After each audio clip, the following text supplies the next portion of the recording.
Right, time for Street Talk, and I thought it was one of those weeks this week. I thought, Gemma, I don't know about you. I do actually, because we talked about it since, but I do like it when an episode of Coronation Street ends, or even a week ends, and I'm left with a nice kind of excited, warm, satisfied feeling. And it doesn't happen loads in Coronation Street. Sometimes an episode ends and I'm like, is that it? Sometimes it ends and I'm just like, okay, right, on to the next thing. But today I was like, yeah, that was good. I enjoyed pretty much all of that. I'm looking forward to what's happening next. I'm in a good mood to talk about Coronation Street on the podcast this week. Loved it. But the beginning of the week was a bit sucky, so it was a real week of two halves in my head. What's your overall impressions? Yep. Yep. Anything else to add to that? Gemma says no, nothing else to add to that. Well, I hope you got more to talk about, because we're about to talk about the 5 stories that were this week, starting off with I Don't Believe It, which is what we're calling the Bailey storyline, because it had a massive twist this week on Wednesday. I'm sorry, it's just so exciting. Then we're going to talk about the Toya Battersby story, which is also pretty cool today, I thought. Toya, expensive, remember the pun. Then we got the Prozzy Osborne storyline, and I still love that storyline title. Then we had I thought was the main letdown story of the week, which was basically getting Carla, Adam, Sarah, and who's the other one? Peter, and just get them all mixed up and talking about their relationships to various people in the other people in the group.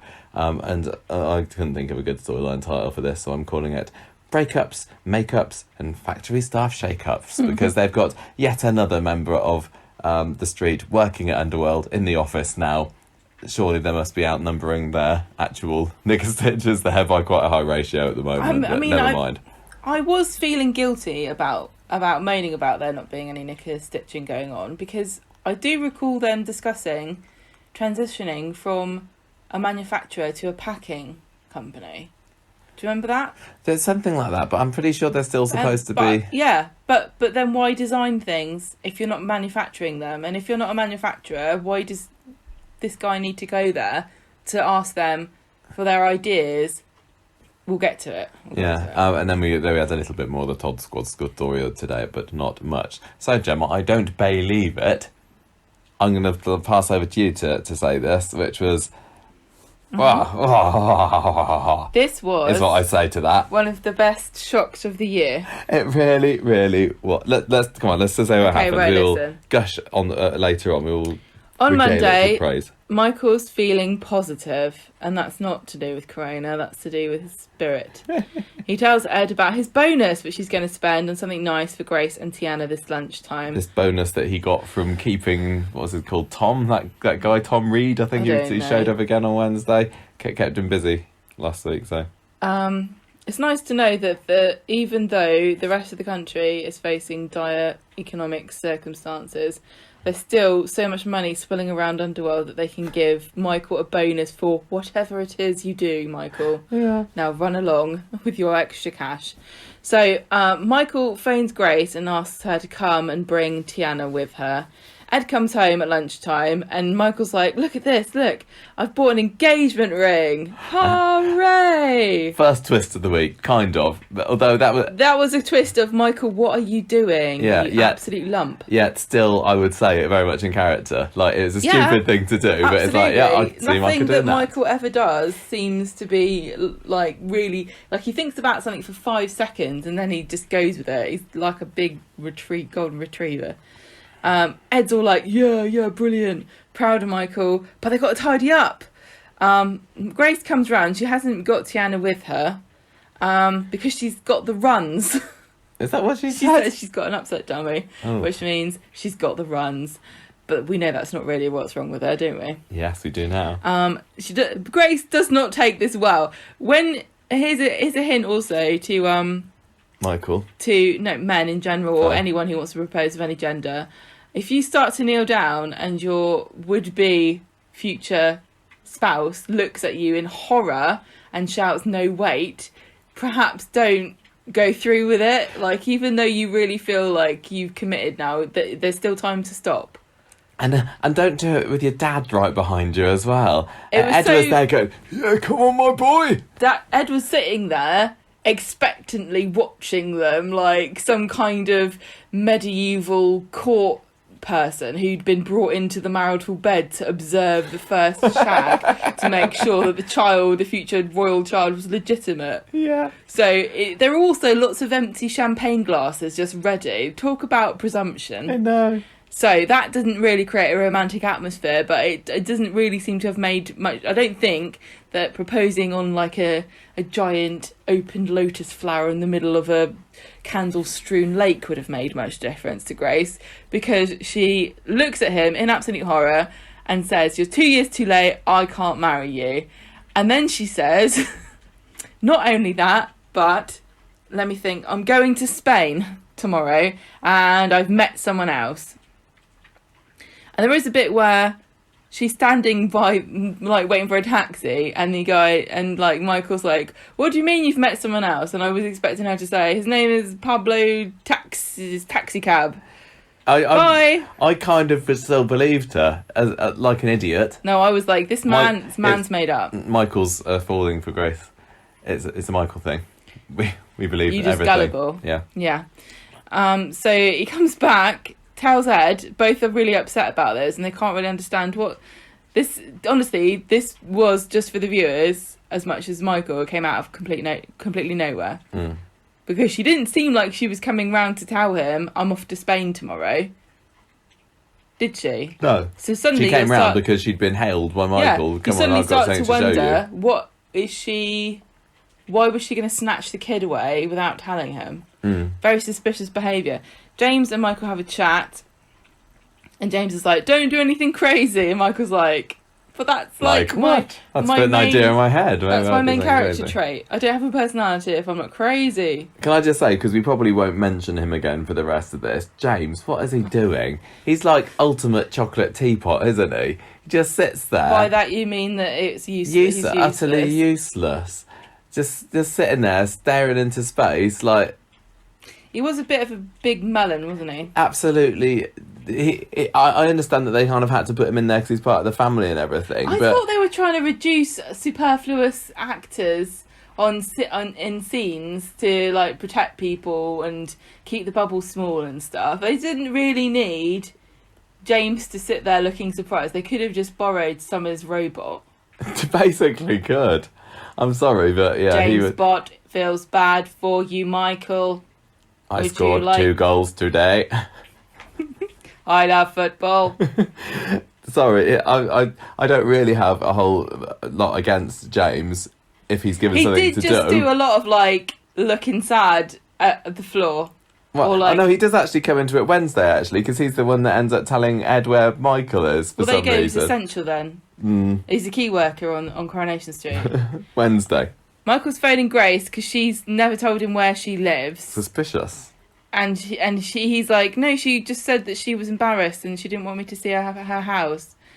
And so he then remembers that streetcars took her home in Pablo taxi cab, and so he realizes they must know. So he convinces Tim to take Michael to Grace's house by sort of appealing to the fact that. He's like, "Oh, I'm going to be a dad who doesn't get to see his daughter grow up." And Tim goes, "Yeah, that was good." He takes him in the car. We don't see anything that happens except later Grace comes running into number 3 in a complete flap. Michael's only gone and kidnapped Tiana. She says, "I was in the garden with her, turned me back for 5 minutes or something, I can't remember.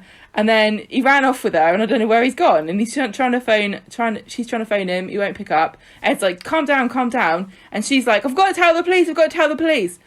Now, I like retrospectively thinking realising about why what she was so going through panicked. Grace's head. Because exactly. honestly, when she was like, I've got to phone the police, I was thinking, why is she so worried? Like, she knows Michael's not going to hurt her. She knows something bad's going to happen to Deanna. She just has to wait for her to come back. She said, why phone the police now? I'm not really sure why. And then I thought maybe she's got to go on this plane that she said. Well, yeah, she did, because that was supposedly going later that day. Help, I need to get my kid on a plane. But if somebody kidnaps your child, and even if it's the father, if it's a... not the father that lives with you or anything, you would be probably worried about it, especially if he's been spurned recently. I know, and he's an impulsive type. It's just like we know I guess it's more the fact that we know now that why she was worried was not the reason that we thought she was worried. You definitely would be worried, because, I mean, Michael's a bit of a dip, isn't he? Yeah. I don't know what he would do with Tiana, but... He's not going to hurt her, but He might accidentally, like, enroll her in a zoo or something. It's like the clown act. It could have just been that he was going to take her far away to protect her from having to go to Spain. But in the end, he didn't make it any further than Victoria Gardens. What's the opposite side of the planet to Spain? I don't know. Probably China. So, because it's Ed that's there, isn't it? Ed's there. It's like, calm down. James is there going, James might know something. Press my button. Ed sees him at the top of the stairs, like, do you know something? And James is like, James is like, oh, yes. I didn't think I did, but I've got a line here in the script. Since he's at Victoria Gardens, the hideaway, the place you would hole. go were you to steal a child. It's like we're not allowed to film any scenes off of the set at the moment, and this is almost as far as I can go because I don't want to go into Costa. I can't. If I go into Costa, I might fall out the back door into a land of plague.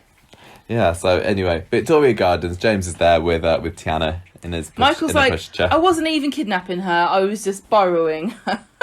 I was just keeping her until they missed their flights. I've got rights. I was like, look, you need to take her back. This is pretty bad. Come on. They go back together to the street. The police surround him. He's got the kid there. It's obvious. Like, he couldn't look more guilty if he tried. And they arrest him right in front of Tiana and Ed, which I thought was really sad, actually. It was, but Tiana wouldn't have known what was going on. Tiana's... Oh, I was going to say she's a chip off the old James Bailey block, but she ain't, is she? No. Not related. No, she just picks it up by habit of sitting there going, but yeah, Ed's obviously really disappointed about this. Now, this was the beginning of... This is where I was like, what's going on here? What is actually happening? And this was so well done. It gradually gets revealed to you as you sort of try and stumble your way through understanding what's happening. So... Michael's taken to the police station. He sees this other man that he assumes is Grace's boyfriend, who is going to run off to Spain with Grace that day, and he's got this unicorn toy. And the man keeps looking at him and shaking his head while Michael's shouting, I'm the dad, not you. It's my kid. Stop trying to steal my child. Again, looking back on that, it made me wonder why the boyfriend didn't say anything at the time. I think if you were in this situation, you might think, this man is mad, I'm going to keep my mouth shut because he could get violent. Maybe. Michael, this is so delusional and confusing that I think if somebody came up to me and said this, and I knew what he knows, I might just not say anything. This isn't exactly and it an argument. Build the tension. The mystery. This isn't exactly an argument about whether you're talking about a cornflower or a dog rose, is it? Not quite. This is an argument where you... how things have moved on since last week. Oh, how different. In the drama stakes. So... Twist. It's what did you say? Chrysanthemum? Yeah. So, Michael refuses to see a solicitor because he says, we've got to fit this in one episode. And Adam's wandering the streets, and I don't think Imran's in this episode, so... I just want to get this over and done with. Adam's too busy having a bit of How's Your Father with Naomi in the lawyers episode at the moment. Lawyers episode? You said office to begin with, and that was right. Oh, I know. Yeah, anyway. Okay. So he says, look, I'm really sorry. I was just really stressed about the fact that Grace was going to take my daughter away from me. And the detective's like, huh? Hang on a minute. Right, so I'm stopping the interview. Then the doctor comes in and says, hi, Michael. Just gonna ask you a few questions. And I was thinking, like, what's going on? He's like, what's your name? And I know, at this point I was thinking... No, he says, the doctor says, I'm just here to do a mental health assessment on you. And Michael's like, what do you mean, what? Because I said I was sad. And he was like, no, what is your name and where do you live? I don't think James could have got past this. No, he wouldn't, would he? Football. So he's like, okay, yes, you're not crackers, that's fine. Detective comes back and says, and this is the bit where I'm thinking, No, Grace is real. Grace is real. Is he hallucinated, Grace? That's not possible. Mass hallucination. This is really Though, confusing. to be fair, she hasn't interacted with many other people This on the is like street other Sixth than the Sense, where Baileys. you're like, that's right, Bruce Willis didn't talk to anybody except that little kid. So, the detective says, Michael, who do you think Tiana is? And this was like, It's like, what do you mean? What do you think your relationship to her is? And who do you think is the mum? Because if you had guessed before now that Michael was not really Tiana's dad, well done. I think a lot of people were thinking the same thing. Well, yeah. It was a good twist. I think everyone was thinking, yeah, we know. He's not the dad.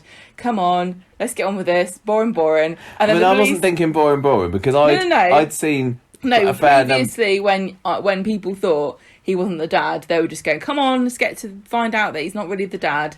Yeah, and but then we can. Yeah, but I was kind of thinking, because I'd seen lots of people speculating that and the rumours and everything, and I thought, at this point I was thinking, oh, okay, this is quite exciting then. It turns out that he's not the dad. That's more interesting than it could be. Okay, that's quite good. Yeah, is he going to get in trouble? Yeah, exactly. There's scope if he's not the dad. That's quite a nice twist, even though, lots of people saw it coming. But no. No, it's not that, No. not even that. Not only is Michael not the father of Tiana, but neither is Grace. Mum. Oh, yeah. Grace is not the father of Tiana. Grace, I'm sorry. Yeah, neither of them are the parents of Tiana. What? She is, in fact, just Tiana's nanny. Blimey. What? This was weird, because I was like, I don't know why she was called the nanny and not a babysitter. I thought that was a bit weird, but never mind. Then Michael starts to act. I think the mental health guy should have come back, because we were subjected to Michael's dreamy, weird camera angle things, as then he also hallucinated another scene in which Ed sees Tiana's real parents take her away, and the actor who plays Tiana's father is a real actor. The person who was holding the actress who plays Tiana, the baby, was the real mum of Tiana, which is really nice. This is why she didn't say anything and she wasn't credited. But yeah, that was actually Tiana's real mum. Tiana's real mum. That was very sweet. If you wondered, we can confirm. Yes. Because they couldn't have had an actress be brought in to carry this baby because of, Well, they were like, maybe they could, but they'd say, now you must adopt the baby. Yeah, you got to stay with this baby for 2 weeks. Yeah, now. you're in a bubble with this baby now, and it needs nappy changing.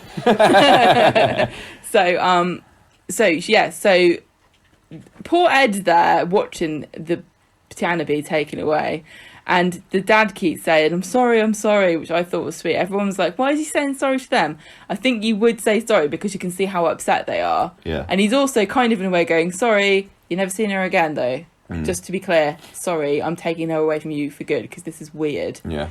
So back at home, Michael's been told that the real parents are not going to press charges, which I guess is a relief. But he's just in shock because he's like, what? There was actually a baby. What the hell is going on? And he's also I being impregnated told Grace with my seed. she definitely had a baby. And I've also been told I'm not allowed to ever try to see Tiana or make contact with her. And he's just crying because he says, I still love her. So sad. It's heartbreaking. Really, really was. This was awful. And then it gets, honestly, now I think it gets worse. Because on Friday, obviously Grace has scurried off. Nobody knows where she is since she reported Tiana missing. We haven't seen her since it all got revealed that she's not really the mum. Michael and Ed are kind of trying to cope with what the hell is going on here, but they're just thinking about... Ed's trying to make himself useful and after making cups of tea or anything. They're in shock. Michael he can't help but dwell on everything that's happened. Is like his life has just been torn apart. Yeah, and he's everything been lied that he to. thought he's believed. Same with us. Why wouldn't you? For the last year her? about this has been turned upside down. So Ed's like, look, doesn't matter. The only thing I'm really certain of is that you should never forgive Grace or speak to her again or even let her knock on the door. Hello, it's me, Grace. Hi, can I be forgiven, please? Ed is completely livid. He doesn't even want to talk to her, but Michael says, no, you need to... Doesn't he make her leave? He makes Ed leave them. Yeah. And so Ed's there's just saying, no, what the hell are you doing? I know, I think if I was the dad- don't let she's a manipulative talk herself back liar. into your life. Yeah, don't talk to her. I think if I was Ed, I wouldn't even let them be He was proper mad, was Ed? Together, because Michael is very vulnerable now, isn't he? And he has already been lied to. Anyway, so Michael says, no, I need to hear what she has to say. I've got to hear about this. So he makes Ed go away. And then Grace is crying and saying, oh, I'll never be able to see Tiana again. And he's like, why did you lie about this? And it was one of these things where the writers have to try to think of what you would say if this was you. And she says, well, things just got out of hand. But then I took a weird turn, because I thought she was going to say something like, I just really loved the idea of having a family with you, and I thought that we could be together. And every time I thought about being found out, or that this wouldn't go on forever, I just stopped thinking about it, because all I cared about was the moments I could have with you as a family. But no, she says, oh, I just wanted to make you feel some of the hurt that I felt. Everything that I went through when we split up, I blamed you for. I thought that she did come across in quite a sympathetic light. I don't think so at all. I do. I felt bad for her. If she had said something like, I know this is crazy, I went a bit crazy, and then the more I dug a hole for myself, the less I could explain anything. And honestly, I should have said something before now, but I was just enjoying pretending. She's had a miscarriage. She's had a breakdown. Listen, she says, because he says, what happened to the actual baby that we had? And she said, when you left me, which he keeps saying, oh, it was only for a week. She says, you left me and I had a miscarriage and it was a boy. And I didn't tell you because I wanted to punish you. I just didn't buy this thing about punishing him. I thought that sounded silly. I didn't. I think some people would act like punish... that. I wouldn't, but I could imagine that people... No, I'm not saying why would you, because you'd never get pregnant, would you? I could see her doing that. Not that we've got to know Grace very well over the past year, because she's made such sporadic appearances, but I could totally buy that she would react in that way. I just think there's no way that her motivation throughout all of this, pretending to be with Michael, and that their child was Tiana, was to pay back for Michael. I think she's kidding herself, or the writers aren't writing it properly. Because what was the long game? Where's the plan then? She didn't have a plan. Then how is it a punishment for Michael? Because she said, I wanted you to feel what I felt, which was what? Loss. How have you lost anything if you've been given a baby that's not yours? You gained a baby. You haven't lost a baby. Without an exit plan to reveal to him that he's been, like, the cuckoo raising... No, the blackbird raising a cuckoo.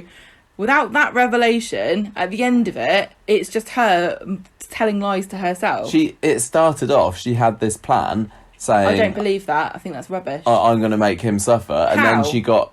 But I'm going to make him think that he's the dad, and then say, actually, you're not. But that's ridiculous. But it turned on psychotic. that she kind of got, those feelings started coming back for him. I don't again. buy that at all. That's the most far-fetched thing I've ever heard. I don't know. No, I think this is just the writers trying to make her seem more sympathetic and relatable, but actually it just makes her seem psychotic. Well, I think it's more realistic, and I'd have more sympathy with somebody who would say, I literally... You said it was Tiana, our baby, and I just went along with it. She also says that when she was she got to know this, what was her name, Lisa, her friend got pregnant, she ended up being a nanny for her, and then she was taking Tiana around everywhere, and people started assuming that she was the mum, and she just ended up going along with it because she's fed up of saying, no, I'm not the mum, I'm not the mum, not the mum. So then when Michael came along, she's been so used to saying, no, I'm not the mum, that was her initial reaction. And then what no, she didn't get used to saying I'm not the mum. She let people assume she was the mum. Sorry, yeah, that's what I mean. She got used to letting people think that she was the mum. So Michael comes along, and then she says the same thing, and then she just gets caught in a lie, and it spirals. Yeah, but then you're telling me that doesn't make sense. You're telling me she was saying oh, I was always assumed to be the mum, and then when you saw that I had a baby, you assumed it was yours, and I went along with it because my evil master plan was to make you sad all this time. No, That's the stupidest thing. That's we so will juvenile. agree to disagree on this That's one. such a juvenile. That sounds like something out of a teenage book. Carry on. What happened next? That's the only thing I had a problem with, and it didn't really cause me too much of a problem because actually I'm just making up in my mind what Grace's motivation was, because it honestly is stupid to think that she did this for some end game that never actually happened, because she just got shafted more than he did out of this, didn't she? Anyway, she reveals she has a miscarriage and she tells him it was a boy, and this honestly is the breaking point for Mike. I think Michael's gonna suffer a lot more. We're going to see. I think he's going to have a breakdown, honestly, because now think about this. He now, in the space of 2 days or however long this is taken, he's now lost 2 children. A son and a daughter. He had Tiana. She was taken away. And then he found out he had a boy, and he died. Yeah, the total double whammy. Double. And there's more to come that he still doesn't know about. So she's obviously still being a bit crackers, and she says, we can't have Tiana, but we can still be together. And then she says, I wasn't actually going to go to Spain, but now I think about it, don't you think we should go? She is mad, isn't she? Because she is at this point. She made up, I'm going to Spain with my boyfriend to get out of having an engagement thing. It's like she's been thinking about this the whole time, like Spain actually would be quite cool. And she says we can go together and make a life for ourselves. I don't know why she thinks that anyone would think that just going to Spain that day to start a new life would work. But people have done things on Coronation Street like this before. That's how you do it. Liz hasn't gone to Spain and we didn't even get to wave her off. I also don't think that it would make much sense that two English-speaking people appearing in a random Spanish town during a pandemic wouldn't raise any eyebrows, and they'd be able to disappear. And Grace is actually on the run at the moment, in case you didn't know, because of kidnapping Tiana. Yeah. So she's still been running around hiding. I don't know why the police haven't staked out the Bailey's house. She's desperate. She's in the middle of a breakdown. You can't. I don't think it's fair. It would be fair to her to say, "Well, she's just gone nuts." It's not very PC. But listen, okay, can I just say something? On the show, sometimes what I will do is I will decide for myself whether I think somebody is realistically going through a mental health crisis or some kind of mental health problem. And if they are, if I think they're being realistic, I will try to be sympathetic and use the correct terminology or vocabulary. But if I think someone's just being a bit potty for the purposes of a plot, I will use different words because I'm making fun of the writing and the character in the situation, not the actual person. I don't know. It's funny how we got a completely different impression of her from this. So you think she is actually having another breakdown? Yeah. And it's interesting because we had this postnatal depression story with Gemma earlier in the year, and I feel a whole lot more sympathy for Grace, and we've seen 2 days worth of her depression and breakdown. Yet we had Gemma, it was all over the place, and I was like, oh come on, I'm fed up of this now. Yeah, I don't buy it. You weren't going, oh, Gemma's just gone potty, were you? No, I was thinking, oh, there we go, giving another story for Gemma, and now they're going to throw this issue at her. And it didn't feel real, but it felt more real for Grace. Whether you have this opinion because you read an interview with the actress where she said no, but I did. Yeah, I think that you're being influenced by the interview. No, I got my own mind. I'm sorry, I do. I think you're being influenced by what she said about her character, because she obviously feels... not obviously, but I believe that the actress feels quite sympathetic towards her character's situation and thinks that she's going through a breakdown. I don't necessarily agree with that estimation of the situation. I think this is just a character that's been written to be entertainingly insane so that we can have some plot twists. Okay. And I understand what, I'm not gonna... You're making me think that people are now going to think I'm maligning people with mental health problems. No, I don't think so. I think you could absolutely take two different views away from this. I think there'll be a lot of people that will be on experience of people who have side. had mental breakdowns in my life, and I would never want people to think that I didn't understand that it's serious. No, I think it was very open, and you'll get people on both sides. I'm not sure that this is an issues-based storyline about what do you do if you had a miscarriage and then you see your boyfriend in Freshco's car park and he thinks that the child you're looking after is actually your daughter. It was utterly soapish and together sensational. 9 months worth of lies about it and have to explain why she's not there at Christmas and just say that she's got the runs whenever she's not around. No, it's not feeling like it's an issues story about this is what can happen if you have a miscarriage. And I also want to point out as well that there are, just as the same way that you might say I'm a bit depressed, but you just mean I'm a bit sad today. You also use the word breakdown in a similar way, like, oh God, I feel like I'm having a breakdown, or like, oh, don't talk to her, she's having a meltdown or a breakdown or whatever. There's that word, and then there's the very real medical situation where you are having a mental health crisis. Yeah. I don't know. I'm coming at it from an angle of this is just entertaining, and I don't want to get too mired down into talking about issues because I'm just enjoying it on a very surface level. And one thing I want to say about Coronation Street is mental health is really important. They've done really good work and I think they're doing really, really good job. But we said before about this, when characters on the show just act like they are cracked and potty to get at other characters in an entertainingly crazy way, I just want to enjoy that sometimes without worrying about, oh yeah, definitely. like Jade. Yeah. Has Jade got some kind of syndrome or some kind of problem? No, she's just potty. And she tried to nick a baby. Yeah. And guess what Grace has done as well? I could spend a lot of time being serious about this storyline and talking about how Grace actually needs to have an intervention and they should probably go to therapy and maybe her and Michael could work it out. But actually, no, I just rather enjoy the fact that she lied to him for 9 months, and we got an amazing scene on Wednesday when he and the audience actually got to learn together that she had been lying. No, when she started saying, "Oh, we could go to Spain, let's pack our bags and go," that was I was enjoying that on the surface level of entertainment. Like, wow, what's she going to say next? She is nuts, but I did feel more a level of sympathy, which I don't often feel in these situations. Maybe it's because of what she reads in the interview. I don't know, but.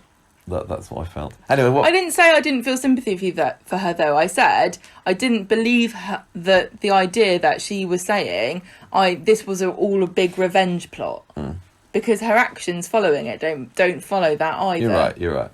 So that was the main thing I had as a problem with it, and I can still feel sympathy with her because she realises that she made a massive mistake, and the longer she spent with Michael and Tiana together, the more she realises of what she's been missing out on all this time. So she says we can't have Tiana, but we can still be together, and let's go to Spain together. Why don't we just go? And Michael says that's stupid. But then he's like, maybe. And then he says, okay, let's go to Spain. Runs upstairs. He doesn't come up with the idea. He doesn't, decide that straight away. You can see that he's agonising over it.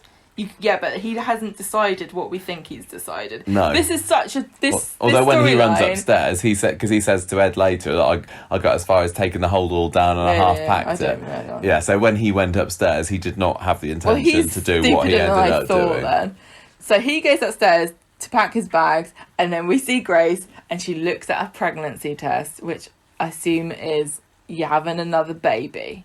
We just said on Twitter that probably just got it off Bernie. I'd love it if that was a twist. That would be brilliant. Bernie's like, "Is it worked?"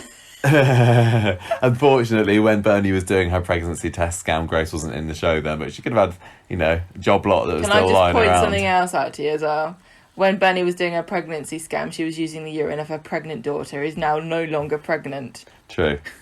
Never mind. Maybe she's got some bottles of it in the freezer. Future-proof the business. So Michael comes back down. Grace is sitting on the sofa with her phone going, no, there's 4 seats on the next flight to Alicante. Shall I book them? And then he opens the door and in walks Craig to arrest Grace. And she's trying to talk to him going, no, Michael, but you don't understand. And we know that she's about to tell him that she's pregnant, but he won't listen to her. She gets carted away. Ed comes back and Michael's like, oh, have I done the right thing? And Ed says, she deserves to suffer. And Michael says, she has. She lost our baby. And now Ed knows as well that he has lost another grandchild. The Baileys are bereft. Yes. What a great story that was. What this week. absolute drama. What I like most about it is that we went into this week with no idea, no inkling that where this was going. There's going to be a secret on Coronation Street. When are we going to find out? One of the characters is going to tell us. Oh my God, Grace is going to reveal a secret about Tiana, and everyone will go. I hadn't read the synopses because I try not to read the synopses before the episodes air, but I had seen that Michael was going to kidnap Tiana, and when I read that, I thought, oh come on! I thought, no, it's so stupid. Why did you read it? Well, you know, if I just saw thing on Twitter saying Michael kidnaps Tiana. I was like, oh, thank you, another spoiler. And I thought, that's just ridiculous. It's going to be another sensational thing. It's going to be just for a end of episode plot cliffhanger, and it's going to be resolved quickly. Why does he have to do that? Well, he's not that stupid, is he? But actually watching it, when he came to take Tiana, I was like, maybe he would, because he is an impulsive guy. But he thought. But I didn't. But there was no clue at all that this twist was coming, and the build up to it, the misdirection beforehand, where I kind of think Coronation Street almost wanted people to theorise that Michael wasn't the father, so that when the actual reveal came, we'd be blindsided. We were blindsided. We were like, we know what's going to happen here. Our theory was right, but and then some people hadn't they? Yes, we have to say that we had. Rebecca thought she heard somebody saying about this in one of our episodes, but when back last year. But actually, we got a tweet from somebody called Connor on Twitter who predicted this twist back in July, based on a real life story that had happened in 2018. Yeah. And I'd completely forgotten about that. And sometimes when people make really great theories, my reaction to it is like, oh, that's probably really going to happen, and I wish I hadn't been told that theory because now it's spoiled it for me.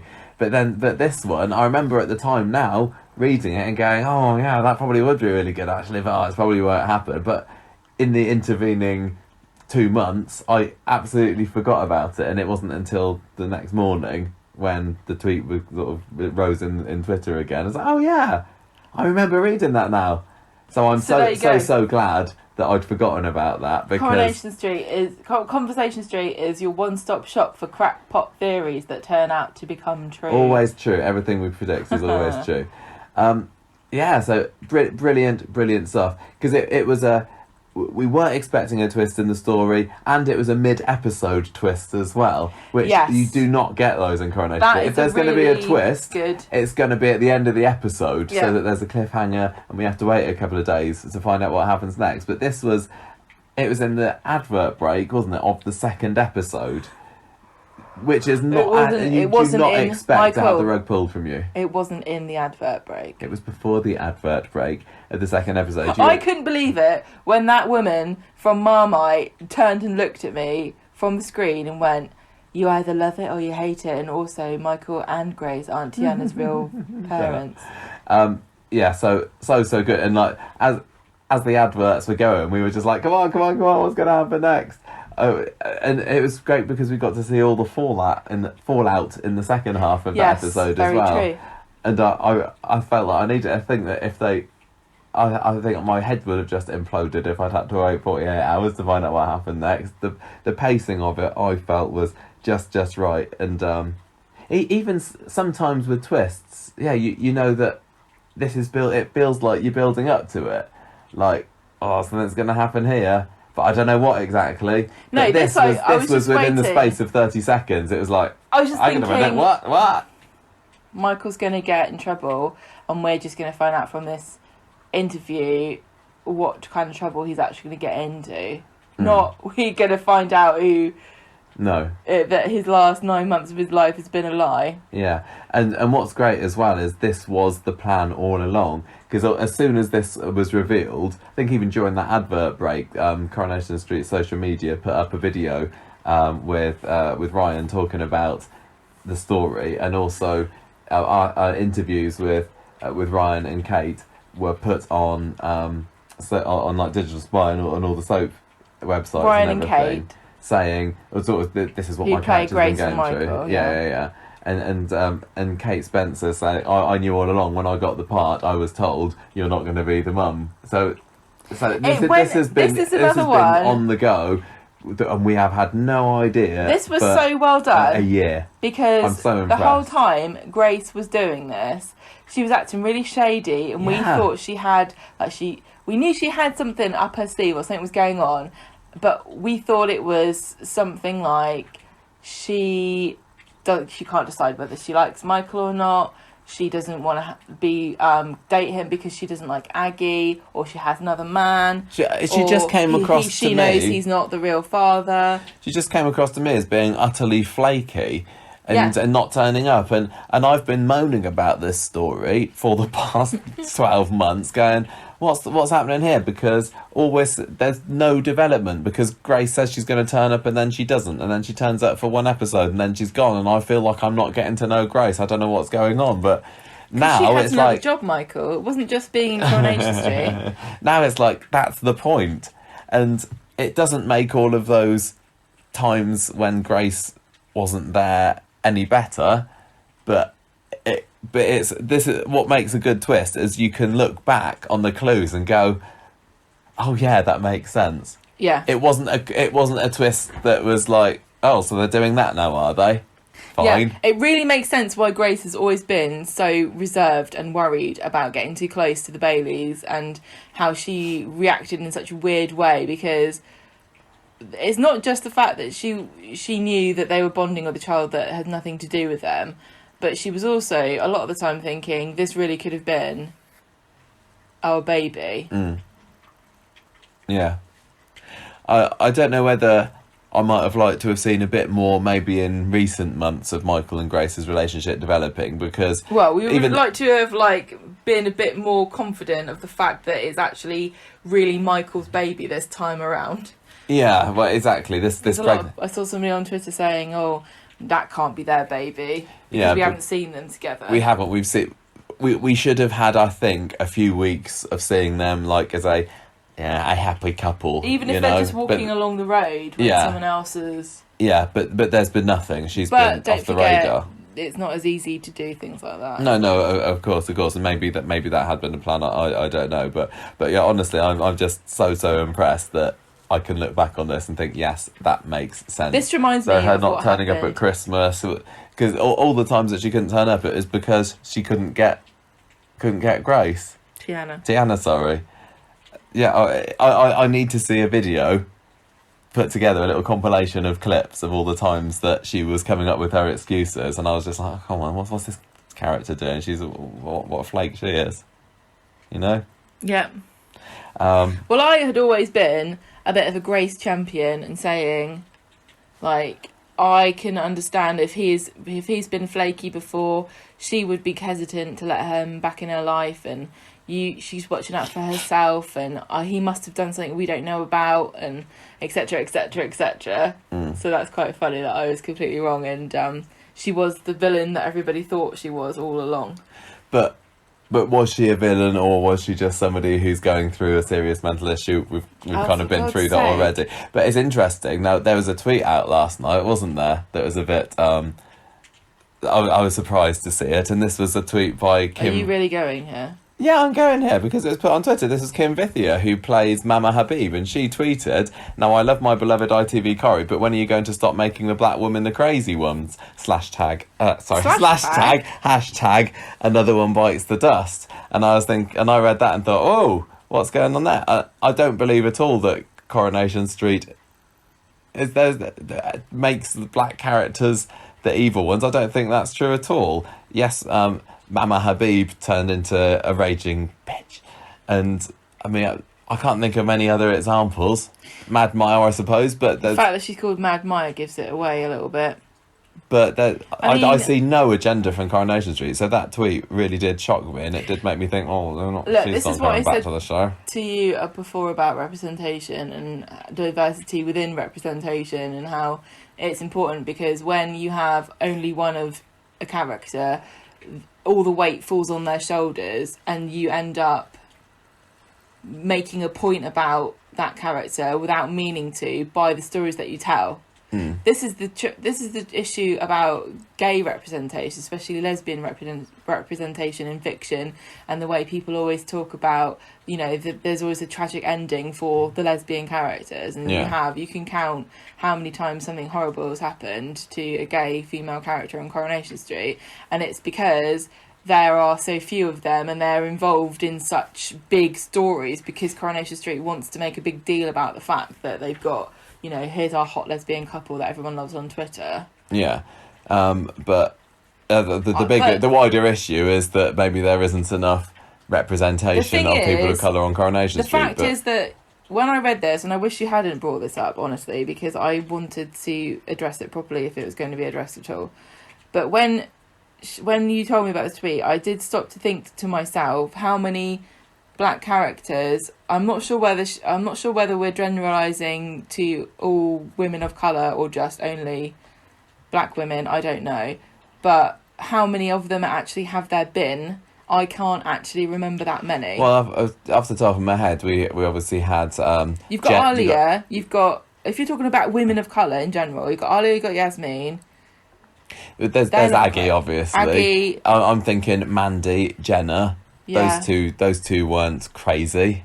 Well, Rana. But yeah, and Mama Habib, and see, this is the thing. Oh, Sunita. Yeah, of course.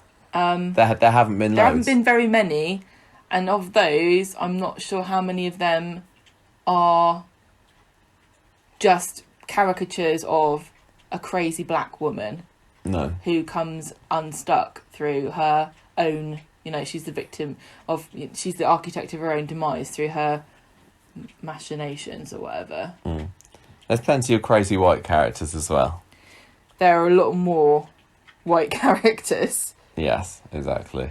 I kind of don't really know what to say about this. No, I completely understand when people have arguments like this, and I've said it before on the show about, for example, disabled characters on Coronation Street. We've got Izzy. Yeah. And she can be irritating, and I don't think that she's like, if I was in a wheelchair, I wouldn't be like, oh, I love Izzy because she's like me. I'd be like, God, I wish somebody else was the wheelchair character in the show, if you're going to have the wheelchair character, because she's just annoying. Yeah. But then again, you don't want to be like, oh, let's just make them all sainted, wonderful, can do no wrong, like the token female character in a romance novel written for women, who was basically the most boring, bland woman ever existed, and she's beautiful, but she doesn't know it. That kind of thing. It's really tough.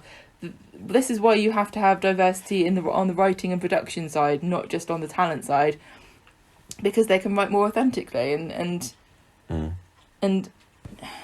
even from a cynical point of view, if you get attacked for your storylines about characters that haven't quite hit the mark, you can say, well, look, here's the writer, tell them what you think. At least you can say, we tried. Yeah. That's being cynical, though. I would hope that you would hire people, because it's good to have a range of voices, because you can tell better stories. So speaking of Aggie earlier, I think that she really is lacking from this story, isn't she? Aggie would be there going, this is the best thing that's ever happened. I told you so. Everyone, I told you. Well, this is what I'd like to see her reaction, because I don't know whether she would. I don't think that she's so heartless that she would be seeing her son I think, going honestly, through this. I think her first 5 minutes of reaction would be, well, of course she did this. I've said all along, nobody ever listened to me about Grace. I knew that she was trouble from the very beginning. You should have listened to me. I've got mother's intuition. And then she would have realised, okay, I've had my piece. I've said what I want to say. Now we've got to pick the pieces up. I could see it the opposite. I could see her sharing her son's devastation, but then, you know, in the kitchen having a scene with Ed saying, "I told you that she was a bit of hard work," and Ed would have to say, "Love, you can't say that. I would I have know liked you're to- thinking that, but we've got to support Michael at the moment because he's going through hell." I would have liked to have seen that scene, but with James.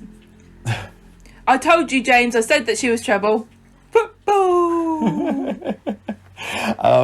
I mean, she's supposed to be looking after Auntie Irene at the moment, apparently. Talk about She Bestman's isn't holiday. sick. That poor woman spends all her day looking after people that's sick in hospital and then goes home at night to look after Auntie Irene. The last thing we'd heard of her was when she was self-isolating in the hotel back in sort of July time. It's alright for some. So I do hope that we get to see Lorna back on the show soon, because she is missing from this, and I think that she's going to be great. It doesn't really make sense that she was not there in any capacity whatsoever, because No, I mean, the first thing you would do is phone Aggie. If I was Ed, I'd go, bloody hell, I need my wife. Yeah, we didn't even have any If scenes I on was the phone, did Michael, we? I'd say, I need my mum. If I was James, I'd go, oh, and phone my mum. Because we obviously had the stuff with Aggie on the video phone with Ed in that coronavirus story back in July. That would have been nice to see. Maybe it would have next been week, complicated, and it would have messed with the flow of the story. It probably would. She wasn't needed there, but I'm just really keen to see what she's. It's not like it was a found footage video where people would be carrying Aggie around from room to room, inexplicably showing her what's happening while they react to it on camera. No.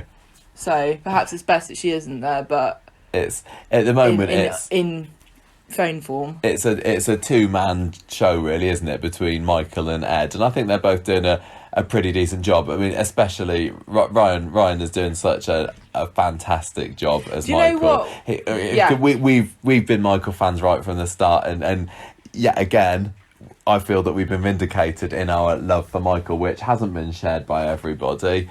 I thought he was brilliant this week. Those scenes in the police station, he did a bang up job. He was just wonderful, and he was in character all the time. But it was nice to see a serious side of him when he's been, you know, the Joker.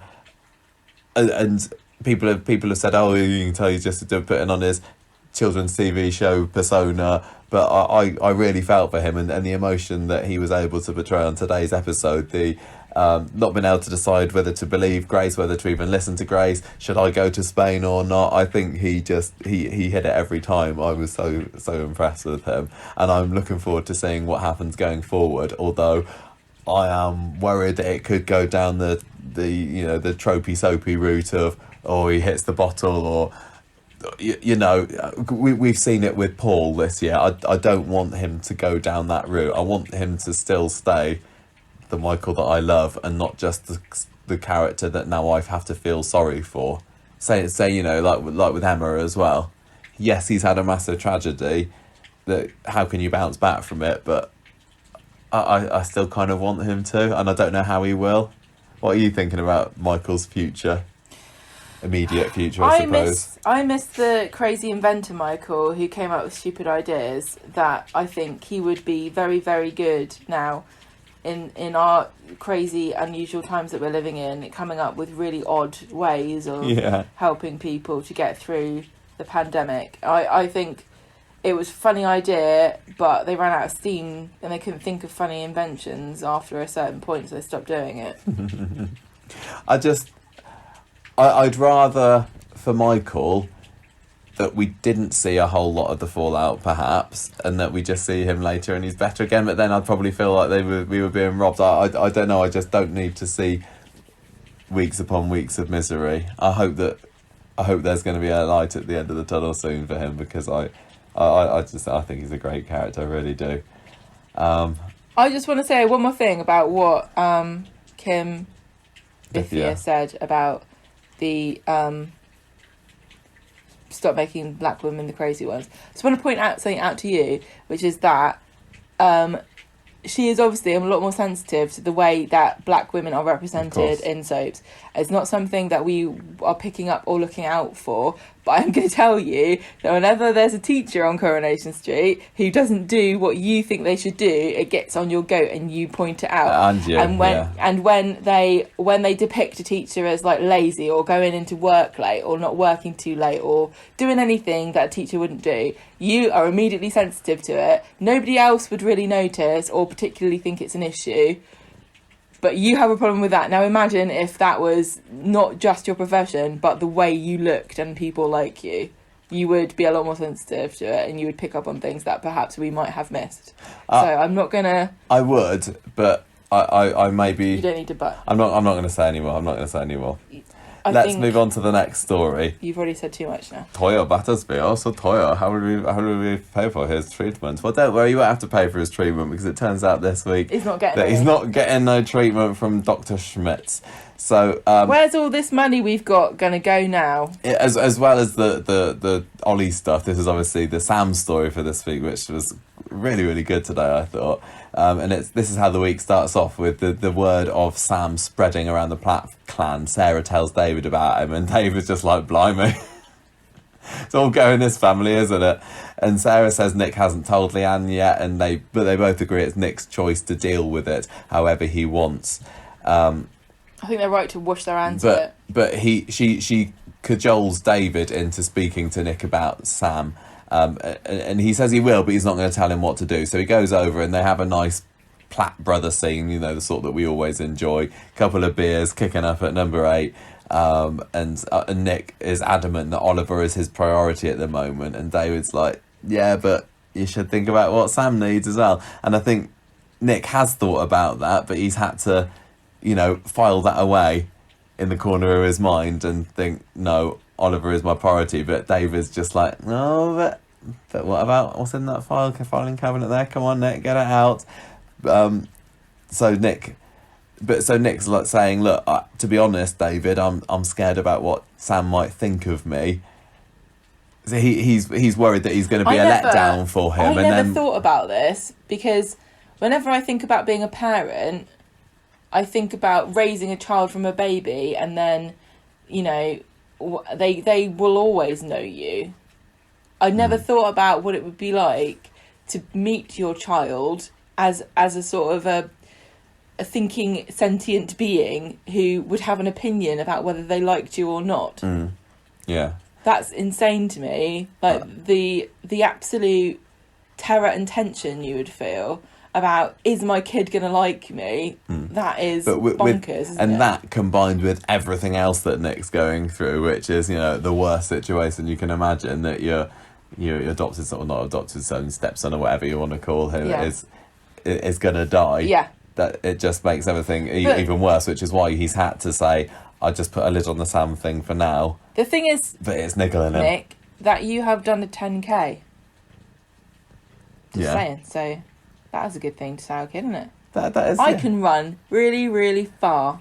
But I don't know whether Sam would be interested in that. I don't think Sam would be. If he'd said, you know, I've flown to the moon, or I've discovered life on Venus. I can name all the planets. I can name all the planets backwards. So, yeah, I'd be into that. I know all the moons. That wouldn't be I can name every single moon of Saturn.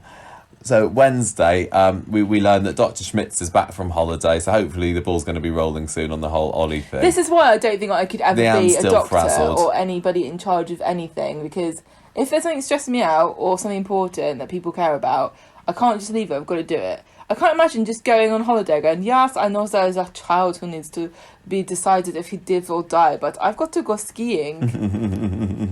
You know what I mean? How could you go on holiday? I know, knowing that you just got to say, I'm not at work. Oh, just got to look at my to-do list before I leave for going to Malaga. I've got this child who's going to die, this one, he probably will not make it. Maybe by the time I come back from holiday, sort itself out. You know what I mean? You've got to be able to switch off there, haven't you? I suppose that's all part of the job. So Nick makes a quite interesting move on Wednesday where he goes to see Ray and says, look, this guy that offered to buy David's house, do you think he wants half of the factory as well? This Ray story is moving so slowly, but it isn't. I feel it is. Last week, I listened to the podcast from last week, and I said, I wonder whether Ray would be interested in buying shares off of Nick. And then I said, I bet he wouldn't, because he doesn't want the factory business. He wants the land, building. and that's exactly what happened, wasn't So it? You're totally right there. Ray says, I'm only interested. That was my friend is only interested in bricks and mortar. Obviously, we know it's Ray, my really. friend. And Nick says, well, what about you, Ray? Do you want it? And he's desperate. He's like, please, just make me an offer. He needs money from anywhere now. He's willing to give up anything for this. And Ray says, no, it's all right. I've heard about Oliver. You're the guy with the 6 stepson, aren't you? I'm going to donate £10,000 to the fund.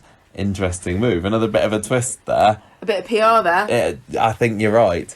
And then for the rest of the episode, I just want to say, can I just say this as well? Imagine being Nick, and imagine having somebody so generously giving you £10,000 for nothing. Don't want anything in return. I will give you £10,000 to help your son. And also then having to think to yourself, that is literally a drop in the ocean and has done nothing to get me to my goal, but it's still £10,000. £500,000 you need.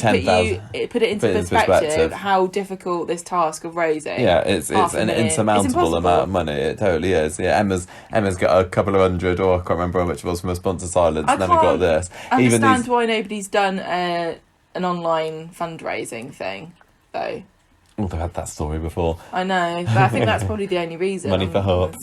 Yeah, so as the episode goes on, we find some other sources of money. So Steve tells Tracy he's managed to sell streetcars and the flat above it to those property developers that have been putting flyers in people's letterboxes. I don't know whether... I can only assume, unless we've been told outright, which I don't think we have, that this is all part of Ray's plan. It is. It's all going to Ray. They said that... Well, I can't remember what they said. He said, I'll sell it to you only if you'll take the flower shop too. Yes. Which is interesting because I don't think that Ray's really interested in spreading onto Rosamond Street. No. But you take a hit to get what you want. To get what you actually want. Yeah, exactly. So they go and tell Nick and Leanne. But just to point out again, this is all speculation based on that screenshot from the beginning of the year. It is. And we have run away with this as the accepted thing that's happening on the street. But actually, just to point out that as far as we know, this is supposed to still be, it's just supposed to be in the dark. I don't know how much Coronation Street is expected us to have to know. Well, I mean, obviously something dodgy is going on between Ray and what's his face, Colin, apparent. About number 6. Yeah, I think it's now, the cat's a bit out of the bag now. Everything...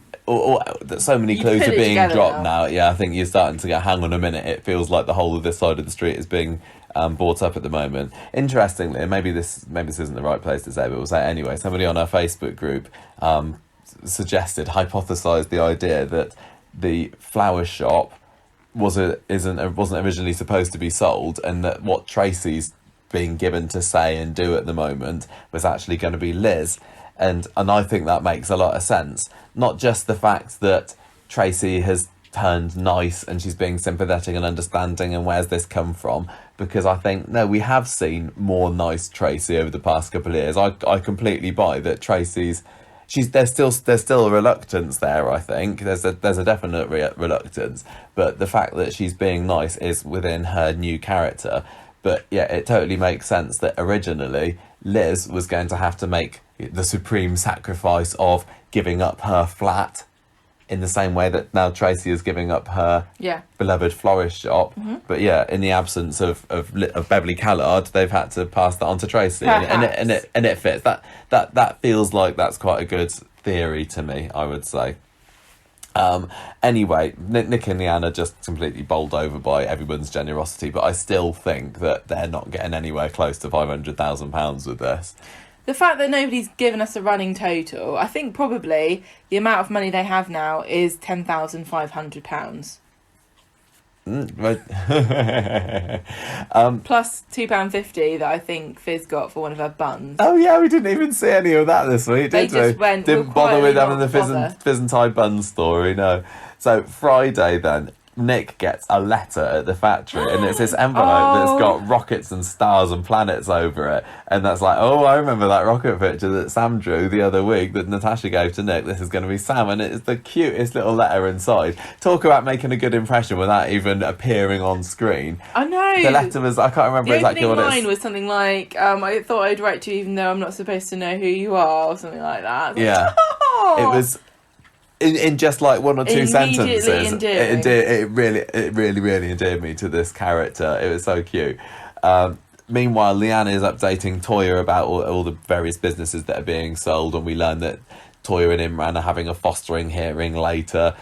Yet another, which turns out to be yet another meeting or whatever in this fostering saga that we don't get to see, because this time, this time it doesn't happen. It just feels like it's the whole fostering thing is just an added extra complication, and is anything ever actually going to happen with this? They're being so shortchanged by it. But I feel a bit like if I was the fostering people, I think I would have to say to them, yeah, I think you're right, and I don't think you're ready for a child, because if you're going to put your sister before your future child, then actually you shouldn't have one. Yeah. You're not in the right frame of mind. This child should come first. What I do like with this is what happens at the very end of the episode when Toya speaks and Nick's there, but we'll get to that when we get there. Okay. Anyway, Leanne at this point says, oh, Oliver's going to be up and about soon, he's going to be fine, and he's going to love that there's another kid in the family, so she's totally still delusional. This is the child that Toya would presumably foster. Yeah. She's like, oh, they can be brothers or whatever. That was another awkward moment. This was so bad. Where Leanne is reading a bit of Peter Pan to Oliver, and she obviously not pre-read the text, because she gets to the bit about dead children. What was the quote? Like, oh, what happens to children when they die? Yeah. They become little stars or fairies or something. I can't remember. It's been a while since I've read Peter Pan. It's been a while since Leanne's only been a couple of hours since Leanne's read it, but Leanne gets to that part, it's like, I think I'll stop reading there, actually, Oliver. That was really bad. But how many times have you watched something or read something or suggested something to somebody and then thought, oh, I have done that. Reading things to children in class. I've absolutely read things. You have to tell me another time. Oh no, some of it is not even bad. Like there's this poem in the Michael Rosen book that I read that's about dead gerbils and mice and everything, and it's a really great poem, and it's one that my teacher read to me when I was at school, and I always read it to my year 5-6s. And then the other week I was reading it and getting to my new class, who was 2 years younger, and I was thinking, is this appropriate? I don't know, but I'm halfway through now, so I've got to keep on going. No. It's happened a couple of times that I've started reading things and thought,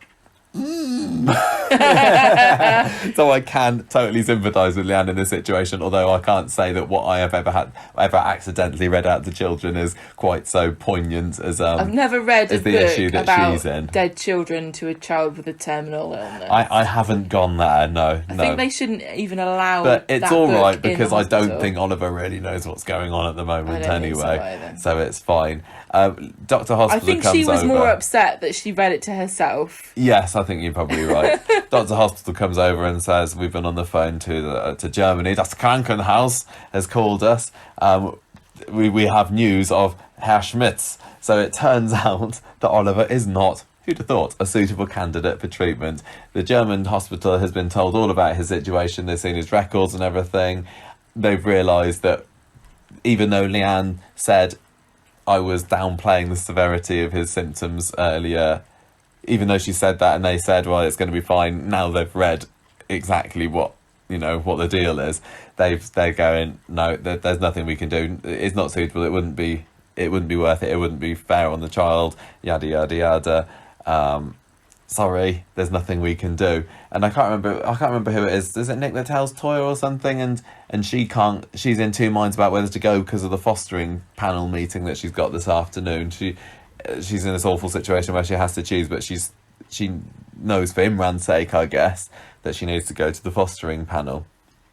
Meanwhile, Nick has, this letter that he's read earlier, he can't get out of his head, and he's got in touch with Natasha, who comes over to the flat, and he's like, oh, I think I want to be part of my son's life. And she's Aw. like, you had better mean this, Nick. You don't just walk into my boy's life and then turn around and walk back out again when the going gets tough. And he's genuinely like, no, I think I need to. That letter is what did it, wasn't it? That letter made me So want to adopt cute. Sam. So cute. How could anybody just, put that in your filing cabinet Put in your that brain? behind on the mantelpiece and forget Yeah. about it. Yeah. I just want to say that was on the fridge of this Nick's is- mind. this this was a bit of really poor parenting from Natasha and Nick here, because Nick is in no fit state to forge a new relationship with a child. I know that we know life is uncertain, and if anything, if 2020 has taught us anything, is that you can't take your time on earth for granted. But in this case, it is definitely worth leaving a bit of space between your child who is dying and the child that you want to meet for the first time. Even though I appreciate and welcome the drama that this will bring with it, I still think that in reality, if I was Natasha, I'd say, listen, I really want you to have a good relationship with your son, and I don't want it to be like a rebound child. I want you to have the mental capacity to give him 100% if that's what you want to do. But she said that to him, and he said no. And Yeah, and but if she he's saying should be this, smart enough to realise that he is in no position to know how he's going to react when Oliver dies, whatever happens. You also know that there's going to be a scene some point when little Sam is there at his big debut planetary conference speech that all children who love planets have to do, because he's not going to be doing a ball game, is he, or a football match. You never know. He's going to He be might at be his sporty spelling as bee well. about to tell you how to spell interplanetary when Nick's supposed to be there, but sadly he has to be at the hospital to watch Ollie die. How will he pick? I don't think Do you know it's what I going to mean? be long for that. There's going to be a happening. scene where he Yeah, he misses has out to on choose something one to or the do with other. Sam because he has to be. Well, he gets at the end of the episode. Today he's given a choice of somewhere to be, isn't he? Right. But anyway, he promises he can, and he's just been pushed Yeah, out so I want- much throughout this, and he wants a bit of happiness, and he thinks Yeah. that if he meets this kid, as wrong as it is, this might add a bit of joy to his utterly miserable life at It the added moment. a bit of joy to my life. I tell you Because- that for nothing. Oh yeah, totally, it's so cute. Because he's been worried about what this kid's going to think of him, and it appears from the letter that The kid's the very kid doesn't accepting. care. He's got very low standards for parents. So Sam shows up later, and my notes just say he's bloody brilliant, because he is. And it's He's not so often that any charming. character, young or old, has such a brilliant first impression on you. And I've seen We've seen so many children, we've seen so many adults who come in, they deliver their lines, they're like, okay, this is interesting, or the situation makes them seem outrageous, or something, they're doing something engaging, and immediately you think, oh, this is interesting. It's not always the actor, but obviously a lot of the time it's their charisma too. And Corey has had some kids in the past who have just Been instantly engaging. And then obviously we're Simon. thinking Simon and Chesney here. Sam could be And the Ruby. third. Yes, in a way, but Ruby's been not a as big. bit young. Ruby's a bit too little to Yeah. be putting that pressure on her shoulders. Sam, to me, is like, if you keep this up, you are there already. I'm going to even say, and I don't really want to put too much pressure on anybody, but he could be, to me, I think he's better so far. It's early days, but It's a lot of praise to heap on a small head, but yeah, but you can have young actors come in and you just like, no.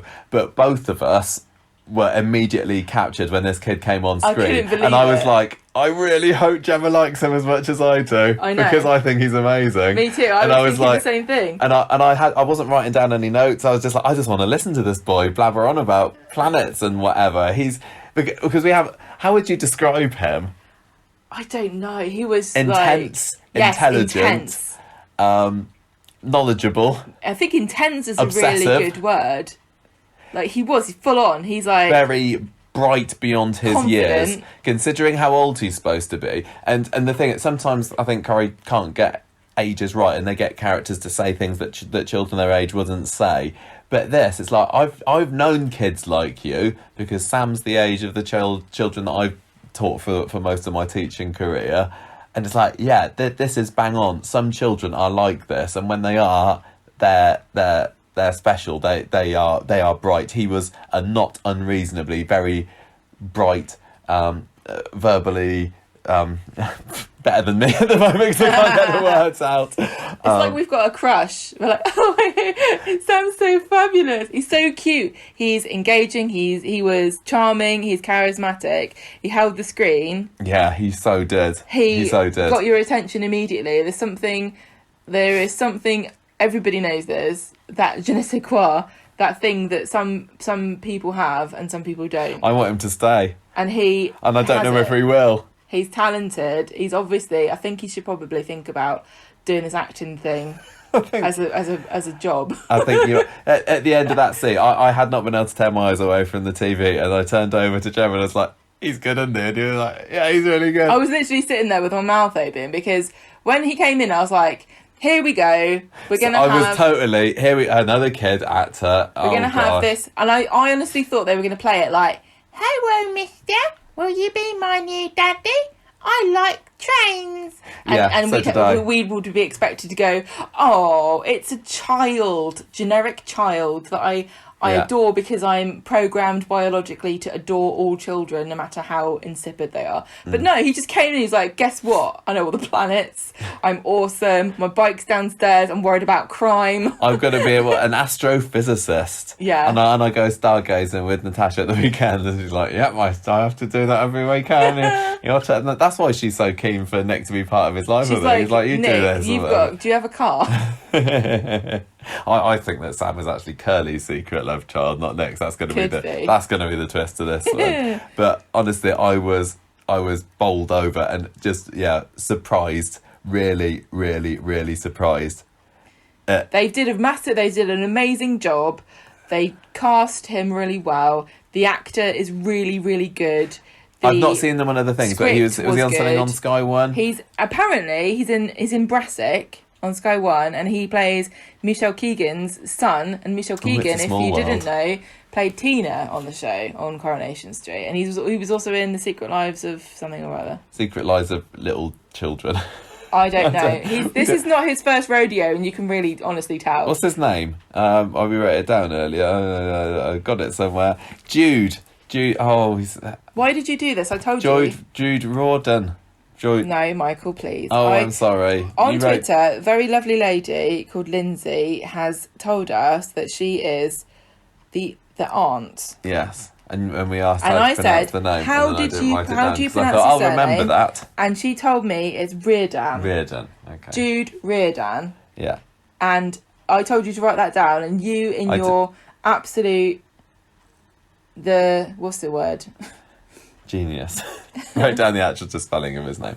Well, we know now. Jude Reardon. Jolly good job. I hope that's not in a regional accent that we don't possess. I just want Coronation Street to cling on to him. Because this is the other thing. I thought they're just going to get generic child actor because it'll be somebody who'll come into it for a bit and then they'll be off again. Yeah, exactly. That's what I thought. But this is like... I'm facing the same quandary as Nick here. Oh, I want to keep him. Yeah, basically. He's well positioned as an honorary Platt, as a member of the Platt clan. Yeah, he is Nick's son. He is David's half nephew. Something like that. He's Bethany's cousin? Just nephew.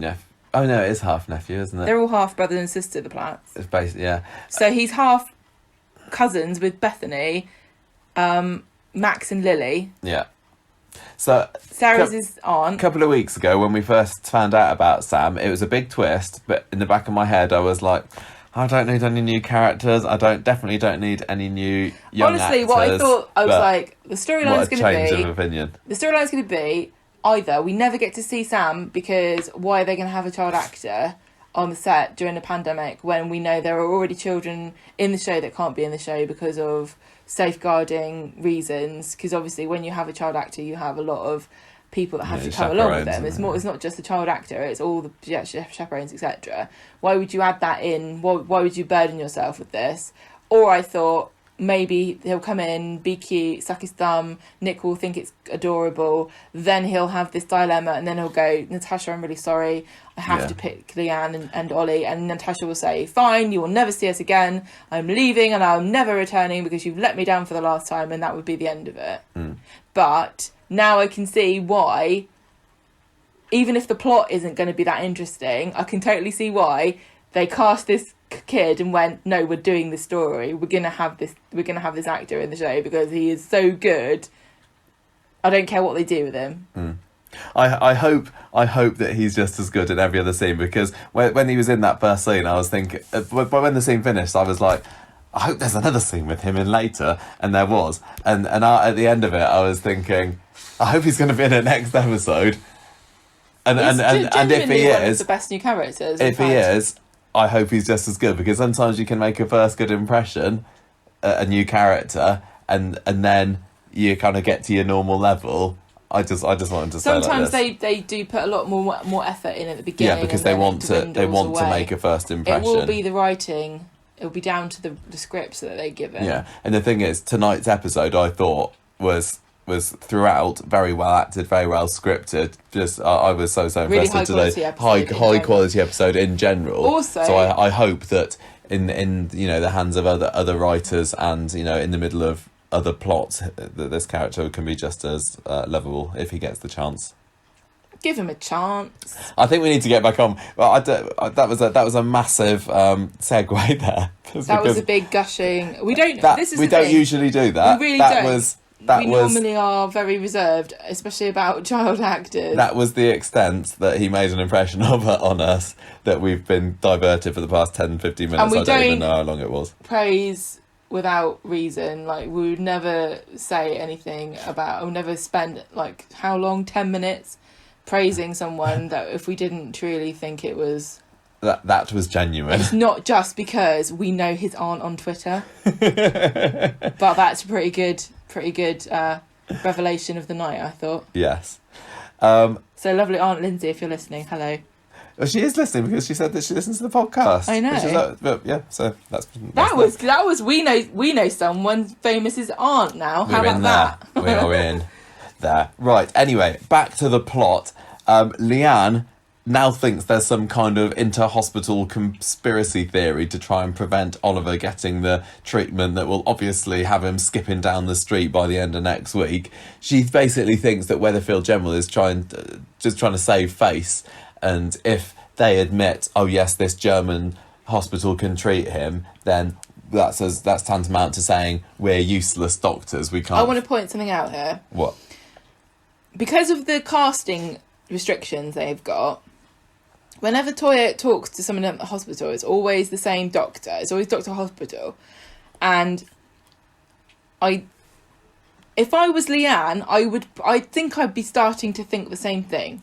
Because basically, she always goes in and says, right, I'm worried, but I think you can treat my son. And the doctor says, no, we can't. And she says, I want a second opinion. And she goes, okay. The next thing she says, right, I've asked other people and they agree with me. And you think to yourself, if I was Leanne, I'd think, yeah, either you're lying or what you're telling them is wrong. Have we ever seen, since Dr. Hospital has come into the show, any other doctors? There was another doctor. There was Dr. Ward. Yeah, but and then since Hospital's come in, Ward hasn't been in it at all. But Leanne asked for a second opinion, and Dr. Hospital went away and came back and said, I spoke to someone else, and they agree with me. And you think, I don't know if you're lying or not. But also, I wonder if you went, your idea of a second opinion is going, look at this kid, he's going to die. What do you think? Yes or no? Remember, you're coming around my house tomorrow, and I've got good wine or bad wine. Do you know what I mean? Like, the information that a biased party would give to somebody to lead them to their opinion. I refuse to believe that a doctor who came in for a second opinion would say, don't tell me anything. I want to do the whole thing myself from the beginning. I don't want any input from you whatsoever because I don't want to be biased. Yeah. You'd say, right, what have you done? What do you think? We did have a little flash of Gaddis the other week, didn't we? Yeah, but Gaddis was just going, yeah, what do I know about it? I'm a GP. Like, if a specialist in a hospital says this kid is going to die, the GP's not going to be like, oh, I googled it and it seems like. Yeah, you're right. Anyway, then we get our second Sam scene where he talks about going stargazing or whatever. We mentioned that earlier. So I don't know what an astrophysicist is. I think it's made up. No, it's not. I think it's a made up job where people think that they, like astronaut, where it is a category of job so large that it's meaningless. It's where you find out what gravity's like on Uranus, that sort of thing. Whenever I try to think of a planet, I can only ever think of Uranus. I bet you Sam doesn't even think that's funny. I bet he pronounces it Uranus. I bet he's like, it's not a planet. So Dr. Hospital says that Dr. Krankenhaus has delved, reading my notes wrong there, more into what's going on with Oliver, and he says, there is nothing that we can do. And Leanne saying, no, you're just trying to cover up. I don't believe you. I'm not giving up on my son. I'm going to find a way to get him cured. I don't even need you. That's the end of that. So we've also got Toya telling Imran, saying that she's freaked out by this whole fostering malarkey and I don't know whether I should be doing this. And then the final long scene of the episode is Nick coming to the hospital, having spent the afternoon with his secret son and ex, where Leanne basically unloads all of her worries and fears and suspicions onto him. He hasn't got the headspace for this because he's just met his son that he's only just discovered that he's got. Toya comes in as well, revealing that she put the meeting on ice because she feels like she can't go through with it at the moment with everything that's going on. She's like, it's not the right time. She says, it's not the right time to bring a child into the family, is it? And Nick's there going, oh, but what if he's really cool? Yeah, what if he knows about space? What if he's going to be an astrophysicist? And then just to rub it in even more, Nick gets a voicemail because all the way through this, his phone is buzzing, and he's like trying to be discreet about it, and we know we know what this is. Leanne's got no idea what this is, and Nick's like and we know that Nick's thinking, I really want to answer the phone, but he can't. So cute. It's Sam. He's left a voicemail saying, "Oh, we're going out on the side of Earth for stargazing. You can come if you like. That'd be really cool. Bye, love you." Yeah, he says love you in such a cute and casual way. I tell you what, Natasha's coached him. She has, yeah. She knows that he's a factory boss. Little does she know that he's soon going to be penniless. Right. Nick says to Leanne, that was just work. Yeah, so and also Toya is now backing Leanne, saying we have to go to a mediation meeting. We're going to have one next week. Yeah. I think Toya is throwing herself into supporting Leanne, not just because she's a nice person and she's a counsellor, but also because this is now her sunk cost fallacy, where she's like, I've jacked in my future plans for having a kid. This can't just be for me to sit here and pat Leanne on the back for half an hour while we decide that this is the end for Ollie. I've got to throw myself into making my sacrifice worth it by saving Ollie and helping Leanne. Yeah, I'm wondering whether Toya is going to find out about Sam somehow, because obviously the truth's going to come out, and should Nick have kept it from Leanne? Toya will find out, and she'll say, if they were going to cast a kid in this show and they knew I was fostering, could they not have cast Sam as my foster child? Why do you get your secret kid and you didn't even know you had one? This wasn't even the story. I've had a story about wanting a kid since I came back in the show. I've not stopped banging on about it.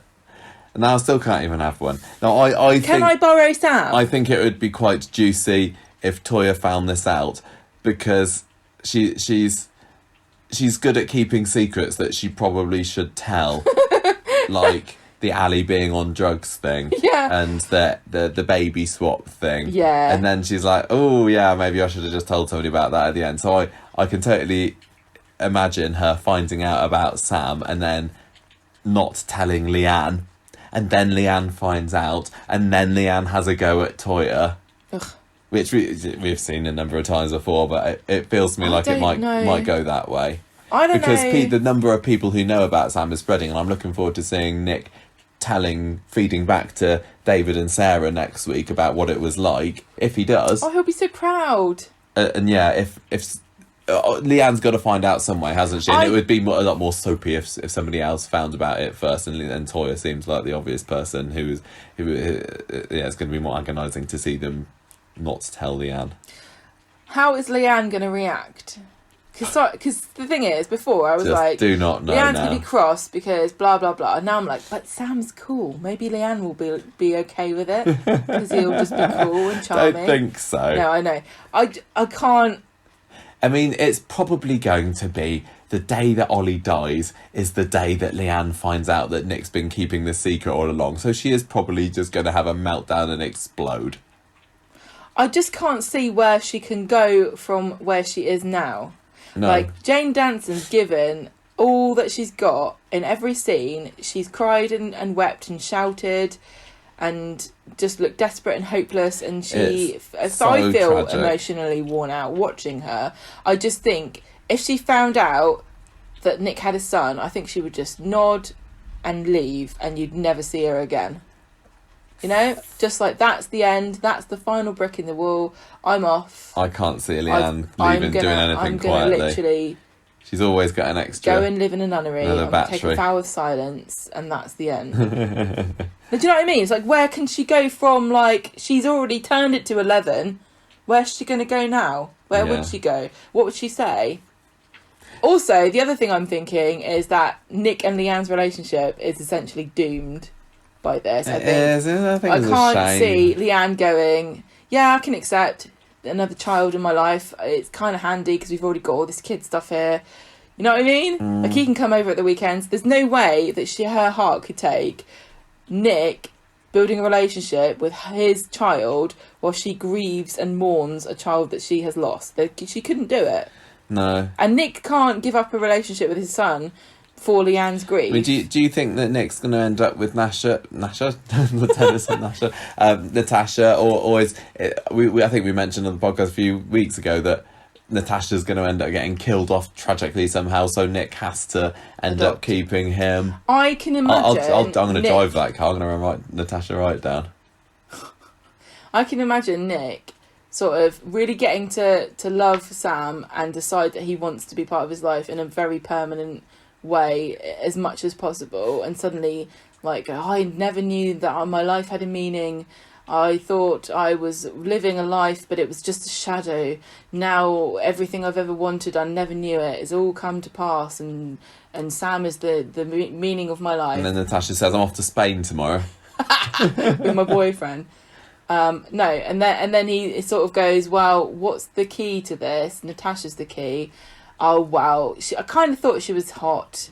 I guess I'll get back with Natasha. And then Natasha going, hang on a minute. I absolutely don't fancy you at all. I'm not here for you. He definitely flip-flops quite easily. I fancy, who's eligible on the street at the moment? Who's she going to... Daniel. I'm gonna marry Daniel. And imagining how mad that would make Nick. Because Nick's the sort of guy, he's so arrogant that I bet you he would think to himself, yeah, Natasha's just waiting for me to ask her to go out with her. Every woman wants me. Of course she'd say yes, and then for Natasha to shoot him down would be quite funny. The fact that we've seen Nick go from woman to woman in a time in the street makes that a certain possibility. I mean, did he marry Elsa? I can't remember. He did, didn't he? Oh yeah.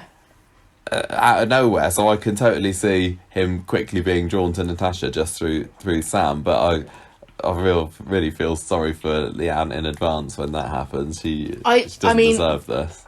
I'm assuming that's where it's going, just because I can't see that there would be any room in Leanne's life for anything except. Tell you what, anyway, also, don't forget, when a child dies, I don't know about when a child gets sick, but I do know when a child, say, dies under violent circumstances, is murdered or something, I do know that very often the parents don't make it through.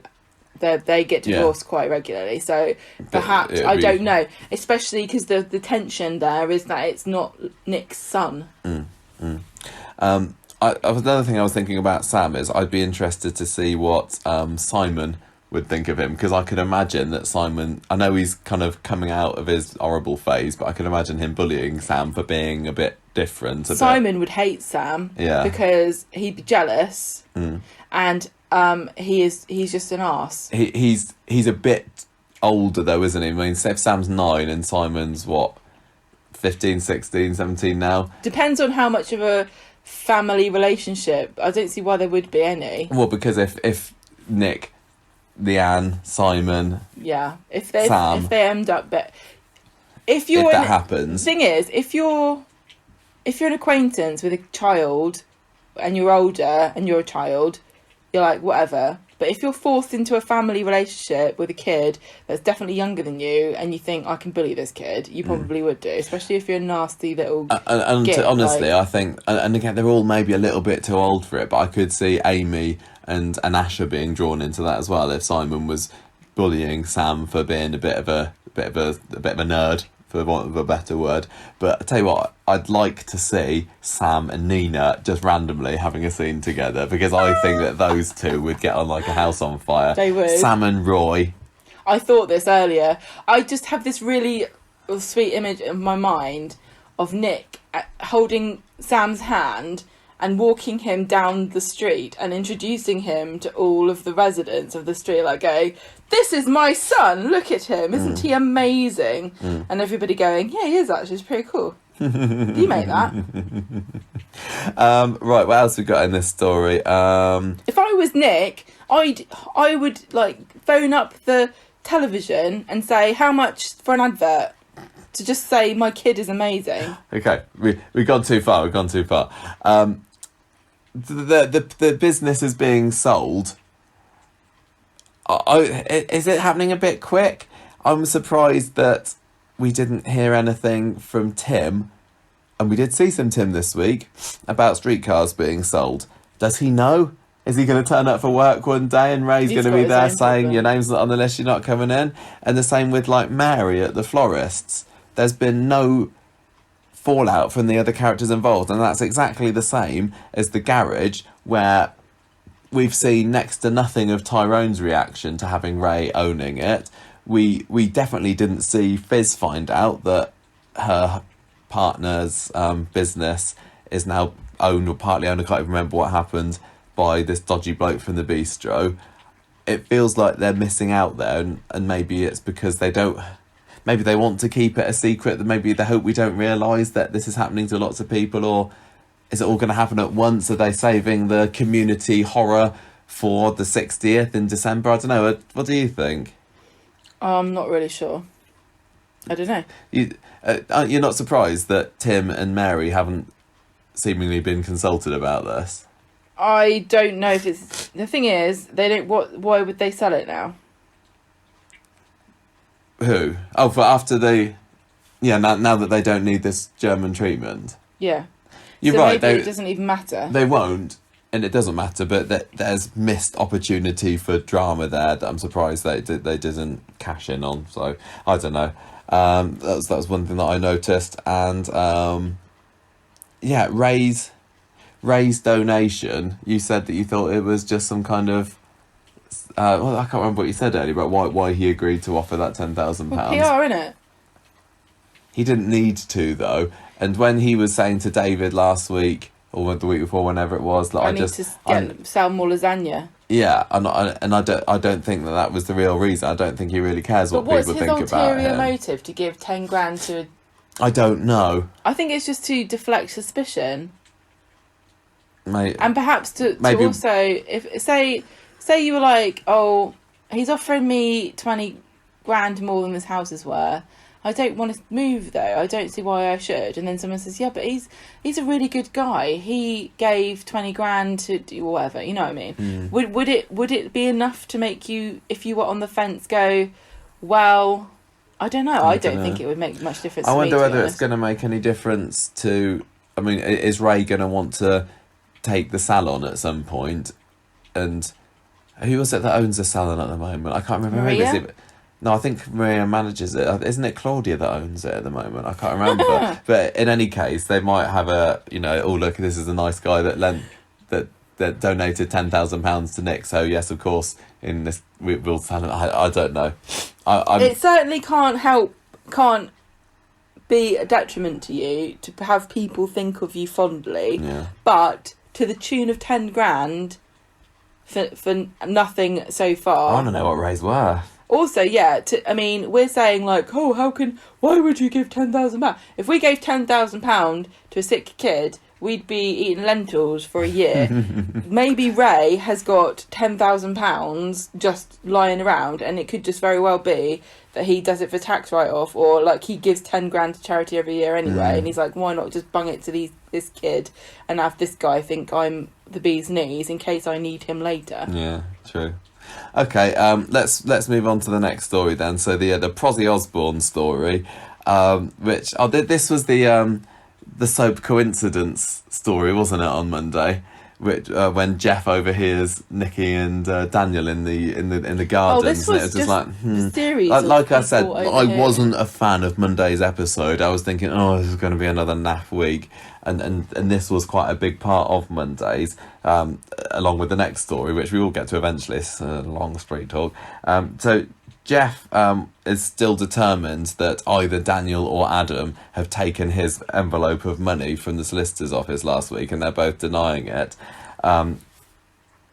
Dev tells Adam, oh, it's a shame you haven't got CCTV, because then you could have found out what happened to it, and that gets Adam thinking. And this is where misdirection. From yeah, the this is show. another misdirection, but I think Good one. we'd said, Yeah. I think you said actually, I bet Adam hasn't got CCTV, he's going to trick Daniel, which is what happens. Meanwhile, speaking of Daniel, Nikki phones him for a change, and she's not in with them, so they agree to meet up at Victoria Gardens. She says she's going this afternoon.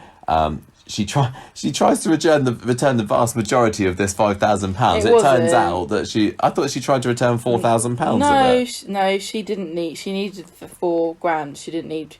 She's Was it got the other way about around? £1,000 left over. Okay, so she after all hands the this- envelope of money back to Daniel, and what do you know? Jeff is walking round the corner and he sees it all. He's like, I had an envelope of money. That must be the same one. I hate it when they do that. It's so often, but But how else sometimes would it's he even find worse. out? And I don't understand how you would write it any other way. This is the trouble. Like, there's a lot of the things we criticise are kind of a necessary evil of telling it these just stories. doesn't feel like it always used to happen quite so much, that No, people just I happen to be understand. walking at the right place and the right time. It always is. Anyway, he doesn't want to take it at first, but she insists. So he takes it. They have they say goodbye to each other. She goes over to the tram stop. Jeff's there glowering at them from afar. This means that Nikki's story is even more of an insult than it previously was. Well, we'll get to that when we've done the synopsis, but I totally agree with you. So Adam comes to see Daniel later and says, I'm going to check through my CCTV footage. I'd forgotten that Imran had a camera installed recently. He's like, how do you forget that? But never mind. And I think at this point I was thinking, oh yeah, of course he's forgotten he had a good old CCTV. Everywhere's got CCTV when they need it. And apart from the time that they really, really need it, and then it turns out that it's broken, it's going to be that again. So Daniel completely takes the bait and goes to the lawyer's office for a sneaky look, falling right into Adam's trap. He comes up and he's like, I haven't got any CCTV really. Although maybe Daniel says it first, oh, you haven't got it, have you? And Adam's like, yep, you fell for it. Well, he goes, I know now that you must have been the one that took the money, because you're obviously worried about where it could be. Yeah. So Craig then comes Craig's to see been them. very busy He's been this very busy week. arresting his neighbours this week. He's going to have to start donating to some money to the. I suppose he does. He donates some money to Daniel's funds this week, doesn't he? Defund the police. Get rid of Craig. He's come up to arrest Adam and or Daniel because of what's been going on. Both of them deny any knowledge. This is at the police station later about the money. At this point, you know that Jeff has reported. Yeah, from what he's seen. Daniel had my money. Yeah. Adam, good for him, sticks up for his uncle and doesn't say anything. And Daniel at first says that as well, but eventually when the detectives tell Daniel that this could end up looking pretty bad for Adam's firm, are you sure you want to have the company's name dragged through the mud like this? He kind of backs down and said, you're right, fair cop, governor, it was me what took the money. Jeff wants the book thrown at Daniel, and then there was another little bit where I was like, oh, that's a shame that they just de-escalated like that. He's there ranting at Daniel in the street, then he sees Tim come along Jeff does. He's like, "Oh, Tim, my beloved son, you don't still hate me, do you? Oh, Daniel, I've changed my mind. You don't have to give me the money back after all. I'm not going to press charges. I'm not going to just press give me it charges back." after all. That's right. Aren't I generous and benevolent, Tim? But Tim's not interested, so good on him for that. Didn't fall for it at all. No. So Adam's mad at Daniel later. Craig wants Daniel to have a word with him. Because Craig obviously is linked to this whole story being Sinead's cousin. So in police hat off, cousin hat on, Craig saying, "What's going on?" What kind of shape is the Daniel, cousin hat? What shape is the cousin's hat? I imagine it's like a big floppy straw hat, like a beige one. There you go. So he's like, what are you talking about? Because Daniel tells him everything, kind of, about what's been going on with him and Sinead, Nikki. He doesn't go quite so far to say, "I've been making her dress up as your dead cousin." Into an effigy of a dead woman. Yeah, but he kind of paints enough of a picture for Craig to say, "What the heck have you been doing?" And then he generously offers to lend Daniel the money for the flat with all this flat. He offers to give Daniel the money to pay Jeff back with his flat deposit savings.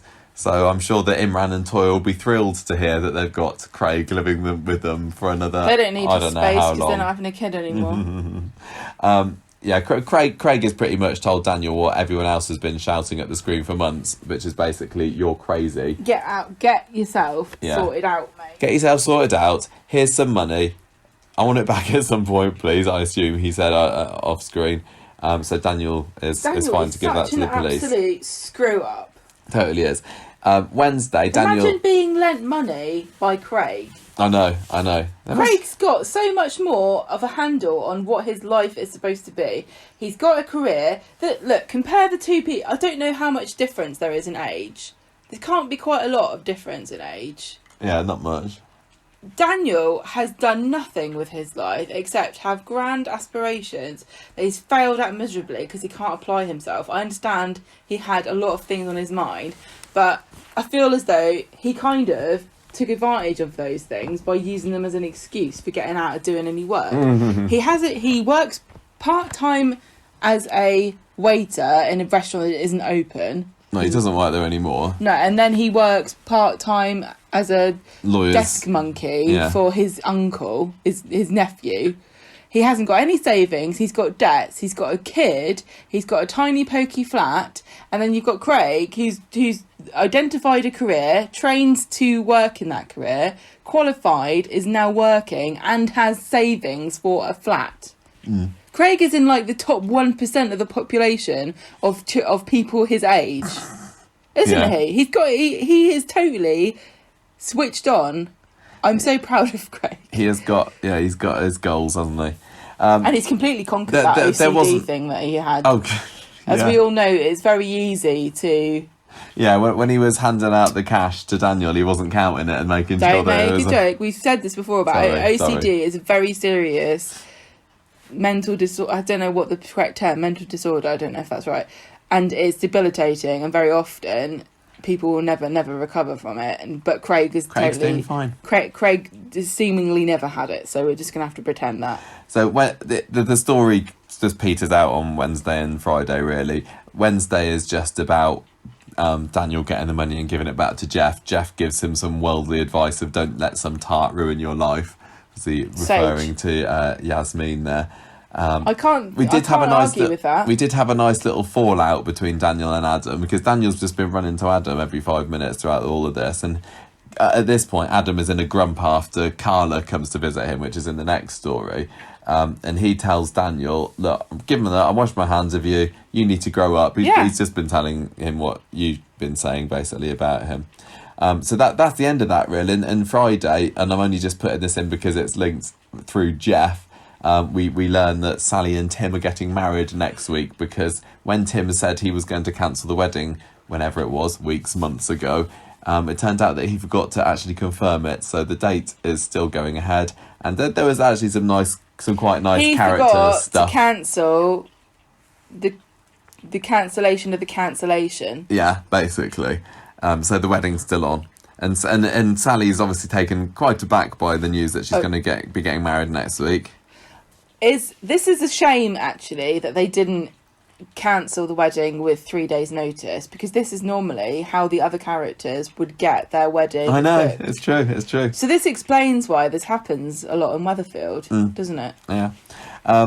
So as I said, there's just some nice character building stuff in here, and they've got an awful lot of broken bridges to repair because Tim and Sally have been, dragged through the mud, and this once beloved couple is a shell of its former self. But actually, in today's scenes where Sally was getting Tim to pose like a yucca plant, and they just had nice chats together, I was like, they can work together really well. Sally and Joe Duttine have got some great chemistry. Let's see it in their marriage, and let's not get them wed to each other next week, probably have some sort of Jeff drama, and then we don't hear from them for months until they go on a 6-week holiday. Yeah, one of the other one. Candlelit dinner. Oh yeah, which always costs a lot of money. Yeah, and then we don't hear about them again until one of them wants to have an affair in 6 months' time.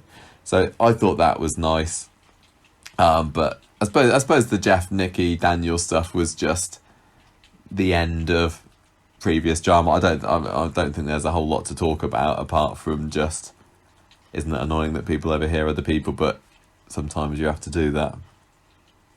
Anything to add for that one? Well, like we said, and you told me I had to wait. And Nikki's dreams of working in a B&B with her aunt could only be funded by vast amounts of cash, and the only way to get that was to become an escort, even though she really didn't actually want to do it. But it turns out that her debts weren't even $5,000.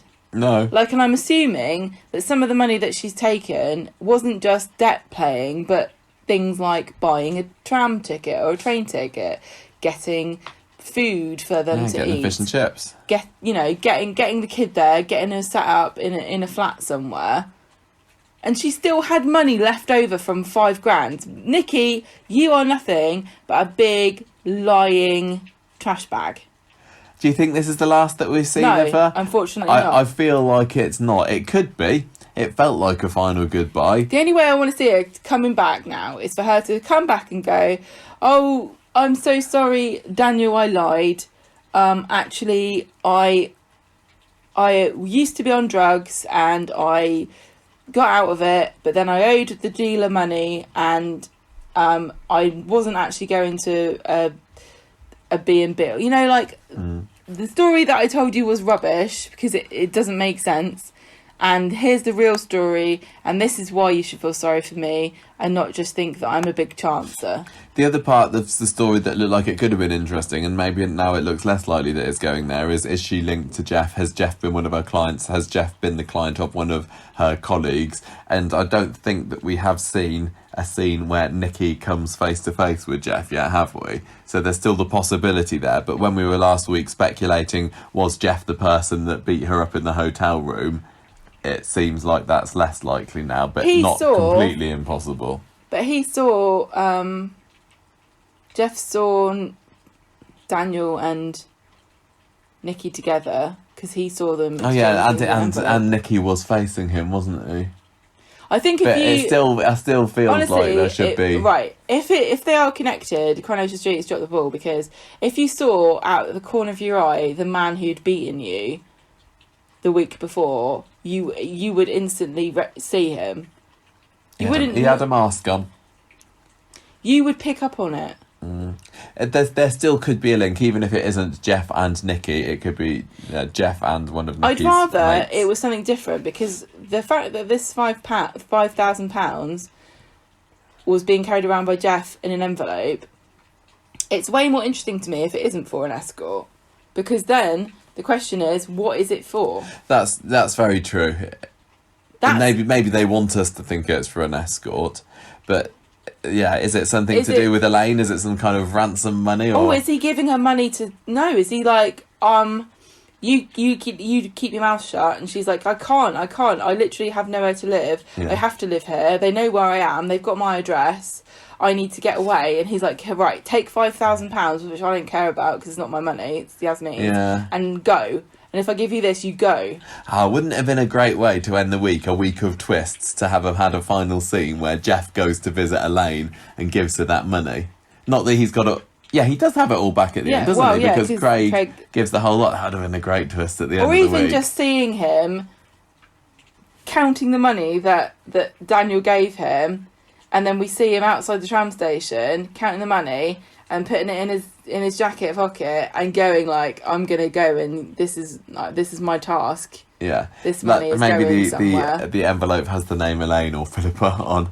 By the way, speaking of her Elaine name, and then Philippa rubbed out. No, Toya Wilcox crossed out and Paula Wilcox put on the front of it, because that was pointed out to me by a few people. I keep getting those mixed up. It's like the Colleen's.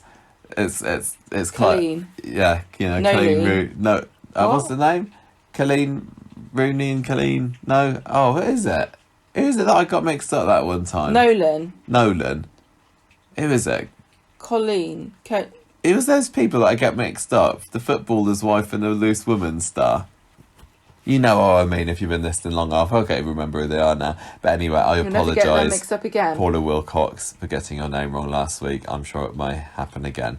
Gemma, I'm afraid that it falls to you to do the dull love triangle, quadrangles, two-sided shape line. It is Colleen. I don't know how to say it. Oh, don't worry. Come on, Gemma. Let's get through this one, because this was the low point of a pretty good week, I thought. Although it did have its merits. On Monday, we learned that the Royal Mail is still being severely impacted by COVID-19 because a Lapland brochure arrives for Sarah and Adam's holiday. Yeah, which they must have. They must have ordered at least 6 or 7 weeks ago. Yeah, it's come through the post. Oh, sad, we can't go on holiday. I say just go on holiday, but separate. Don't cheat yourself out of a holiday. Mm-hmm. Carla is still cool towards Peter. Oh, yeah, God, I forgot this is boring, isn't it? No, I tell you, I Trying to convince her. It was just a slip of the tongue when he said, you slept with Jordan. And then Peter and Abby bump into each other and catch up. And Peter says, oh, dear, it's not looking good with Carla. But, you know, you should definitely sort things out with Kev. And then Abby goes into the factory to talk to Carla. This was all this week was these group of characters talking to each other about their relationships with other people. Mm. And talking about things that had happened. And we didn't really get to see anything happen. We just heard them talking about stuff that had already happened. And it was very boring. Yeah. Abby comes to the factory to patch things up with Carla and says, I don't want you to let this get in the way of you and Peter getting together. And also, maybe you should look in the mirror if you want to blame anybody, because maybe it was your fault. Then Carla goes to the Rovers. Victim blaming from Abby there. And says, Peter, we've grown apart. And he says, I've been struggling to get close to you. And she says, oh, maybe it is my fault because you just wanted female attention. Yeah, because Carla's thing this week is she said that since all her kidney stuff and the medication, and she's suffers psychosis, and she's had a lack of libido, and she's like saying, oh yeah, well that's why you're going after Abby then. It's no wonder it's me causing this. It's my fault. I'm not putting out. Mm. And then Peter goes to the factory to make up with her, and she says, I want it to be like it used to be. Why don't we get back together? And then Sarah goes to Adam and says, we should get back together too. And Adam says, no, not so fast. We've got a week of this. Let's do it really, really slowly. Carla and Peter are hardly talking on Wednesday because he didn't even come to bed until nearly 3 o'clock. Even though it looked like they made up on Monday. No, that was all a lie. Peter goes to Adam and says, let me talk to you about my relationship with Carla and how Abby came on to me. And then Sarah is stressing at work because Tom Reed, the factory guy who was entertained by Toya and Michael last week, is coming in. This really drove me crazy. At the beginning of Wednesday's episode, I spent ages ranting at you about this. But then by the time the Michael twist came, I was completely over this. I didn't care anymore. I liked this bit of the story baffling because to Nina me. was in it. For some reason, Nina's around the factory because listen. she's getting a key. Listen, for some reason, Sarah, who I can't remember how she got to work in the factory, apart from she was the PA one time, is now not only the head of the factory, but also in charge of design and development of the garments that they're going to wear. And she's putting together by herself the design and the pitch for Tom Reed to get him to give them her business. So Tom Reed has said, I want knickers that are classic, vintage and contemporary with a modern twist, which means absolutely nothing. And then from that, Sarah has drawn the blandest pictures of knickers and pants that you would ever see. I don't know how she's drawn this. I don't know if she's got any talent at drawing. I don't know if she knows about design. I don't know. She's just saying that she knows how to put together. This is what we make. This is what we made do all the these for time. 2 or 3 years and I've now. just So put these will do. various maybe? colours of peach and pink on the bottom to indicate that we can do this in multiple colours. Because if there's one thing we learned from Alia, is that everything doesn't have to just be black.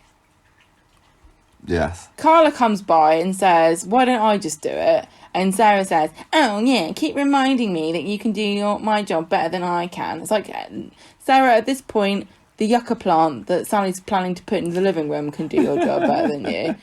Nina's there in the factory because she's dropping off. No, she's collecting a key. She's lost a key, and for the Roys, I guess. So she has to get one. She's from there. Carla. This was one line that explained why Nina was there. Yeah, it was a blink and you miss it. I felt was a bit silly Blink considering your ears. that it was very odd that Nina was there at all. She sees them with this design, and then Sarah talks to Carla about her and Adam's relationship. Tom Reed turns up. Sarah sees him and says, oh God, I've realised I've left the costings that I did. And this was another thing that didn't make sense at home. So she rushes off to get them. Carla sees Adam while Tom Reed's in the car on his phone, and she's embarrassed to be standing there waiting for him to get out of the car to start the meeting. So she says, Adam, come and talk to me. You need to talk to Sarah because you clearly still love her, and he admits that he does, and there's a bit of a breakthrough there. Then Carla, Tom and Sarah go into the factory, and Sarah picks up the board that she got the designs on to find that Nina has scribbled all over them. And wouldn't you know that they're exactly what Tom is looking for, because they incorporate his classical vintage brief that he gave them. He really likes them, and despite what you might think, for somebody who's driven all the way to the factory during a pandemic, he literally just wants to look at a piece of paper, say yes or no, and then leave and not talk about anything else. Sarah might as well have left the costings in her house because she hasn't worked out any of the pricing for any of the fabrics, or indeed even if they have these fabrics in stock, if Nina has used fabric or even considered the fabric when she drew the design, which we know that she has because that's what the story will be. But these two women have trusted a random teenage girl that they know only has eccentric clothes. Well, we know that she is into fashion design because when we were back at Richard's house, yeah. We know, they don't. But I don't know whether they know. This is why I was a bit confused about this. Like, at the end of this, spoiler alert, Nina gets a job, temporary trial period, helping out at freelance at the factory. I would have thought that the subject of her potentially working with Carla at Underworld might have come up sooner, considering how close Carla and Roy are, and Nina's involved in this as well, and they've lived with each other and everything. I would have thought that Carla might have said before to her, well, why don't you try and design some stuff for us? What do you reckon? It seemed like this story came 6 months too late. And also, all that Nina really did was colour in She had some the frills pants and things, and added lots of trim, which would increase the cost of these things exponentially. But I'm going to shut up about that now because none of this makes any sense. I get the idea that Nina would know all that though, because she seems to know what she's talking about. How does Nina listen? She's very talented. She clearly knows what she's doing. She clearly knows how to make clothes. None of that necessarily translates into putting together a design that will be cost effective to manufacture. I don't know what they do at college these days when they do fashion design. So you might be think right. that within 5 minutes that she was left alone, she not only came up with the design and drew it, but also worked out that all of them would be economically I viable don't know. to manufacture. He was on the phone for a long time in his car that time. Well, long enough for Adam to tell Carla that he wanted to get back with Sarah again, and then for Carla to tell Sarah that Adam is definitely madly in love with her and she should go and talk to him. So Sarah then goes, she's on a high now because she's got these new great designs that Tom Reed loves, and she feels probably like she's got out of doing a massive part of her job that she clearly isn't very good at, which is designing pants. She's no good at any aspect of her job at the factory. She goes to see Adam, finds him in his office with a half-naked Naomi, who's a girl that he used to know at school that they just happened to coincidentally bump into each other while they were naked in the office. They bumped and they ground. Yeah. Carla goes over to the cafe and says to Nina, it's quite funny, she's like, Nina, did you come to the office and draw all over our picture that we were then going to use in a meeting? And she was like, oh, it was so rubbish, I thought it was going in the bin. Oh, it was in the bin, wasn't it? I don't. Oh, she's like, sorry, I was just done. I don't know, but eventually, Carla's tricking her into thinking she did a bad thing, but actually, she hires a freelance designer. Not that we need a designer because you've already designed it, you sucker. Yeah, for free. I don't know how many other big clients they've got that don't know what they want them to make. This is what I don't get. If Underworld is a manufacturing company, why can't people come to them with what they want to be manufactured? I don't know how these things work. I don't know I'm how not these things interested in factory work either. stories. But I just can't imagine myself going, I want some pants. I'll just go to a factory and say, make me pants that are vintage. And then they have to... It's a different service to designing it. Surely the design company comes up with the idea and then gets it to be manufactured in a factory. Well, the role of Underworld has changed since its reopening, hasn't It's it? But I supposed can't to really have been remember what more it is. customer facing, which they can't do now because there's a pandemic on. Anyway, I'm going to shut up about it now. I said I'd shut up about it 5 minutes Sarah ago. goes to Carla at this point and says, guess what, I've just found Adam, bonking his ex in So the then lawyer's Carla office. says, I think now what has to happen, I've gone through all the conversations and I think I am due now to go and talk to Adam. So I've just had a horrible thought. What if Adam and Imran really did have CCTV in that lawyer's office? The amount of rutting that's been probably going why they're on not that allowed desk. to. Probably if they did, they'd have to buy a Pornhub license or I something. think you're right, yeah. It would actually start to legally become a brothel at that point. Daniel should have known that they would never have had any CCTV Wouldn't be because allowed. he's only been working there for a month or so, but he probably has to, put his noise cancelling headphones on or just leave the office. They Well, would be prosecuted for creating obscene materials. yeah. So, Sarah tells Carla. Carla goes to the lawyer's office, and like this this was a scene. very great confrontation because she says, "You know what? Men have been telling women for thousands of years that we are disgusting when we sleep around. So I'm going to use the word that you use against us and call you a slut." And then she throws She throws a stapler at him. Imran's favourite stapler. She calls him a rutting chimp man or something, doesn't Yeah, she? she does. She lays into him. She is on a roll. I thought this was brilliant and more classic Carla. This was great. I thought that was good. I love this. Keep it This is up. Carla coming back into her own, and a little bit of feminism in there as well. It's kind of Standing starts up for turning me. into a bit of a woe is me. I've forgotten the word about her and Peter and Abby as well. She's mad at Adam, isn't she? But it turns into her moaning about Peter the and state Abby. of her love life. Yeah, She goes and back to and Abby Peter and says, everyone. "I love you," and then Peter goes, She gets all riled up. "This is exactly what I want to hear. Let's go and make love." Yeah, so they're okay for now. Then on Friday, we have a showdown in the street between Adam and Sarah, who's still mad about this. And then Sarah talks to Shona, and she's like, "Oh yeah, I'm really upset. Oh, by the way, it's really nice of you to ask." Yeah, it's really nice that you care because Shona's showing an interest, And isn't she's she? like, "I don't really care, but I guess I should do because we're supposed to be friends, aren't we? Let's get a speed dial together." So they all arrange the rando street women with no friends community club or whatever it is, where Maria, She's Shona, back. Sarah, somebody else, Carla, all go and have socially distanced lunch at Speed Dial. And if you thought it was annoying when you go walking down the road and there are 4 women strung out in a line talking to each other and walking really slowly so you can't get past them, wait till you see 4 women sitting in 4 different corners of a restaurant trying to have lunch with each other. So yeah, Gary and Maria have come back from their 6-week-long honeymoon. I don't think it's really ridiculous. canon that it's supposed to be 6 weeks. It was mid-August when they got married, so it was like with Adam and Sarah, wasn't it? They seemed to be away for like 2 months or so.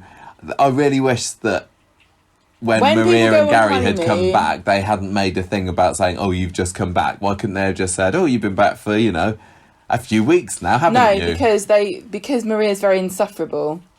This is part of the story, that Maria is insufferable about her honeymoon.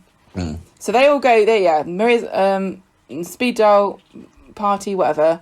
Maria's like, oh, when I went on honeymoon with Gary and we were hardly out of bed and we had so much fun. Oh, and he took me to a candlelit dinner. It's so expensive. She says that over half of their time was spent in bed, so that's like 3 weeks solid shagging. Gross. For some reason... She's not pregnant by the end of this. In Greater Manchester, it feels to me as though if you put a candle on a table, immediately you charge an extra 50% on the top.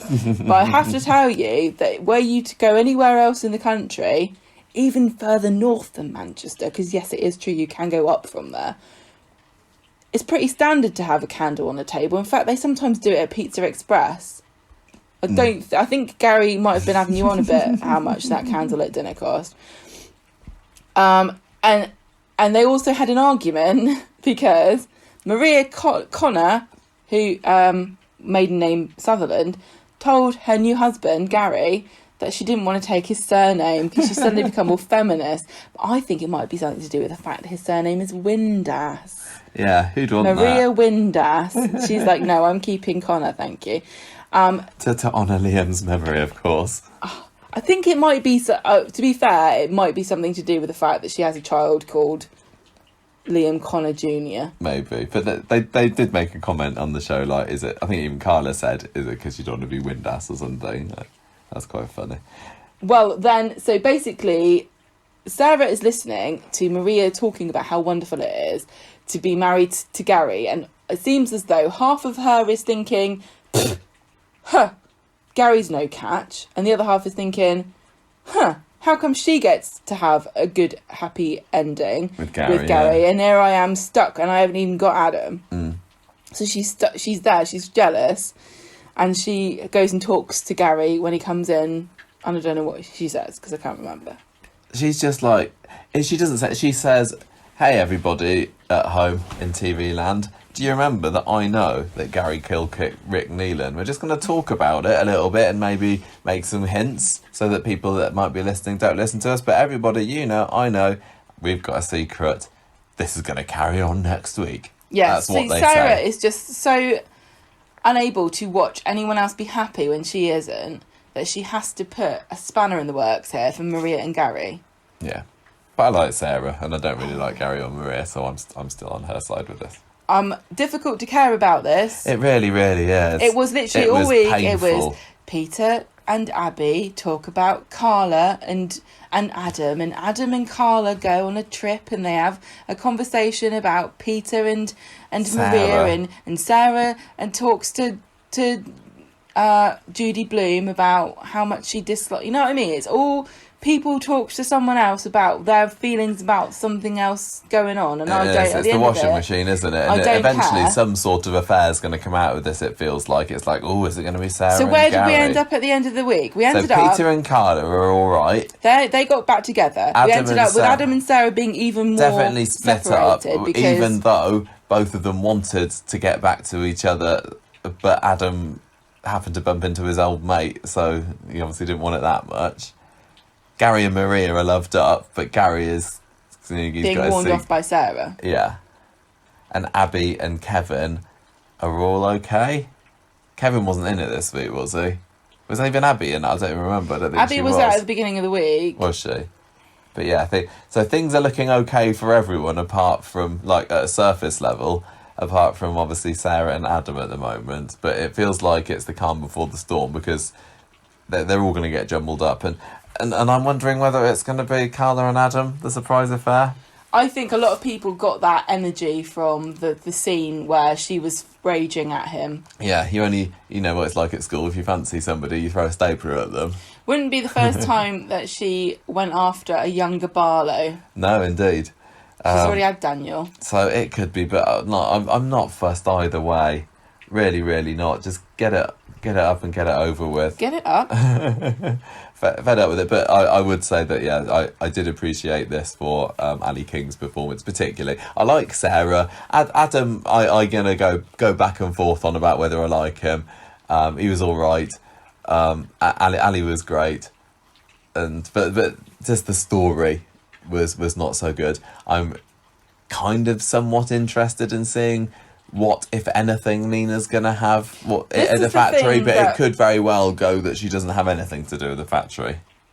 This was the thing that I found the most interesting that came out of all of that, was that Nina perhaps will now work at the factory. And I was also really pleased to see that they didn't just go, Nina's a goth. Goths are funny and they like black. Tom Reed comes in, I need a Halloween themed thing, and then Nina draws a bat on something and colours everything in black, and Tom Reed comes in and goes, Genius. You've captured my vision, but more orange and purple. I'm really glad that they didn't just resort to Nina likes black and bats and that's all we care about the character and she has no depth to her. It's really nice to see them kind of like thinking outside the box and going, yeah, this character would actually realise that she like her tastes aren't the end all and be all. I really like that about Nina as well. It's like although she obviously has a very developed sense of style, it's not something that she is like, oh, everyone who doesn't wear black isn't cool, you know. She understands that it's her unique thing. Yeah. I'm quite excited for Toya because her friend Nina is now going to be able to work with her. Although is she working from home? I think maybe she is. But Toya and Nina have had protests and things together, haven't they? Maybe they can make protest pants. Protest pants. That's what I'm screwing out of this week. Right, let's end this. I think protest pants, you laugh, but actually there's definitely a market for protest pants for women with built-in shiwis. Yes, I think that's a really good point, especially if you do chain yourselves to the railings at Winterfield Town Hall. Mm-hmm. Right, Todd squad, not much. Paul still, he didn't sleep very well last night because his dead dad is playing around in his mind.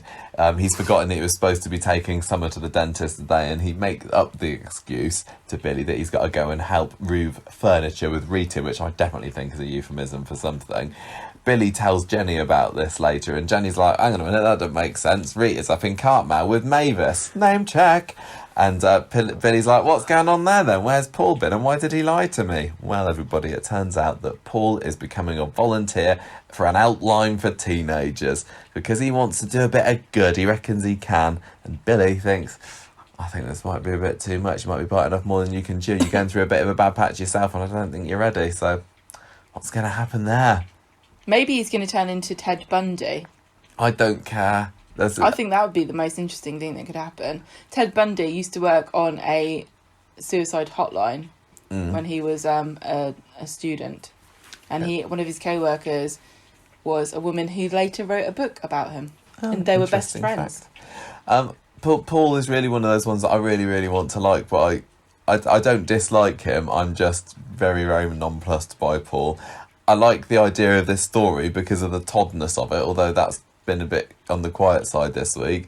Eileen, we still haven't heard from her friends. No, what is that? Jason's friends' COVID results. Well, no, Eileen was getting COVID results as well, wasn't she? Yeah. No idea what's going on there unless they said it and I missed it. Delivering them by sea, obviously. Yeah, well, it's Thailand. They do things different over there. I wonder whether this is a good idea for Paul to be on a helpline. I don't think so. I don't think so either. I think you need to help yourself. I said this before on the podcast, and it's a very well-worn saying now, but you have to put your oxygen mask on first. Yes, you can't be helping people when you are messed up. I'm just glad that they're actually saying that he's getting training. I hope the training weeds out people that are clearly not stable enough to be... Well, obviously not, because, it looks like he's getting a job. Or maybe he doesn't, and that makes him spiral into another one of his classic depressions.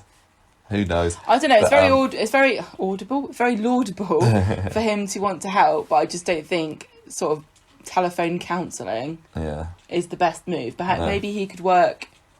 I don't know. Coronation Street people like working in soup kitchens, don't they? He might even meet somebody from his Maybe. past. Yeah, or maybe Todd could be at a soup kitchen, couldn't He could, couldn't he? He could. He could. Well, maybe he'll phone up the helpline.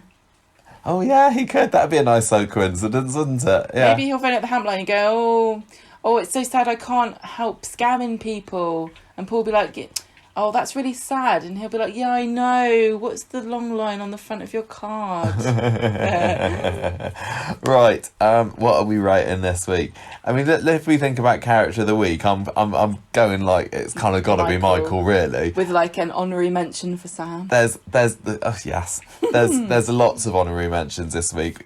Grace, I was really into her this week, and I know I sympathise with her more than you do, but I thought, especially on today, after Wednesdays, it's like, I don't want to see Grace again, but I'm glad that we got to see a lot of her today. She was great.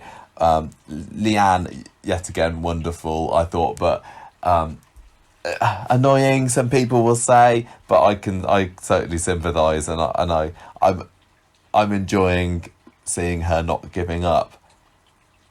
Because the story ends and it gets boring if she's just like, yeah, let's just give up on him. Can you imagine if that happened? I'm quite into that. That does put it into a bit of Nick perspective. was great this week.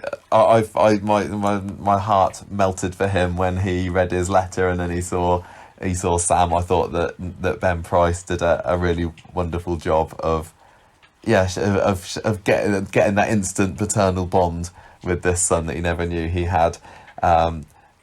Carla was fantastic, and I do like Sarah. Even this, there's so much that I like this week, but it's got to be Michael just because it ties into the twist. I thought that Ryan did a brilliant job with everything that he was given. Michael was a bit silly kidnapping Tiana, but I do think that he made the right decision to not go to Spain with Grace. Yeah. As difficult as it was for him, because he could have had a lovely family there. What were you going to say? I don't think he really kidnapped Tiana in that he did not believe that what he was doing was actually wrong. And I'm not... obviously, I understand that you can commit crimes without realising that you're doing it, but for the purposes of this, I just want to make it clear that I really feel like he was in his mind. Yeah. Yeah. Oh, I've forgotten someone else that should be character of the week. James. Football. Maybe next time. Football makes James happy. I am gonna. The rating is really hard because I watched the end of Monday's episode. I was like, oh no, and I saw some people online going, oh, that was quite a good episode today, and I was like, no, I wasn't feeling it. And then even through like the first half of Wednesday's episode, I was like, I don't know, this isn't going to be good. But from that interview scene onwards, I was gripped, and it's not. I can't remember the last time that one scene has flipped a Coronation Street week completely 180 in my estimations. I was just bumbling along going, yeah, whatever, for a lot of it. And then from that moment onwards, pretty much everything that came after it was really, really strong stuff. So I don't think I can give it a 4 because too much at the beginning wasn't great. So it's with a very, very heavy heart that in a week that saw some fantastic acting and brilliant twists, I've got to give it 3.5 monthly subscriptions to Haggis Eaters out of 5. What about you? I'm going to give it a 4 because I just think that I'm so close to a 4, but there was a lot there that I really enjoyed, and what are you going to give it 4 of? projectile staplers. Wonderful.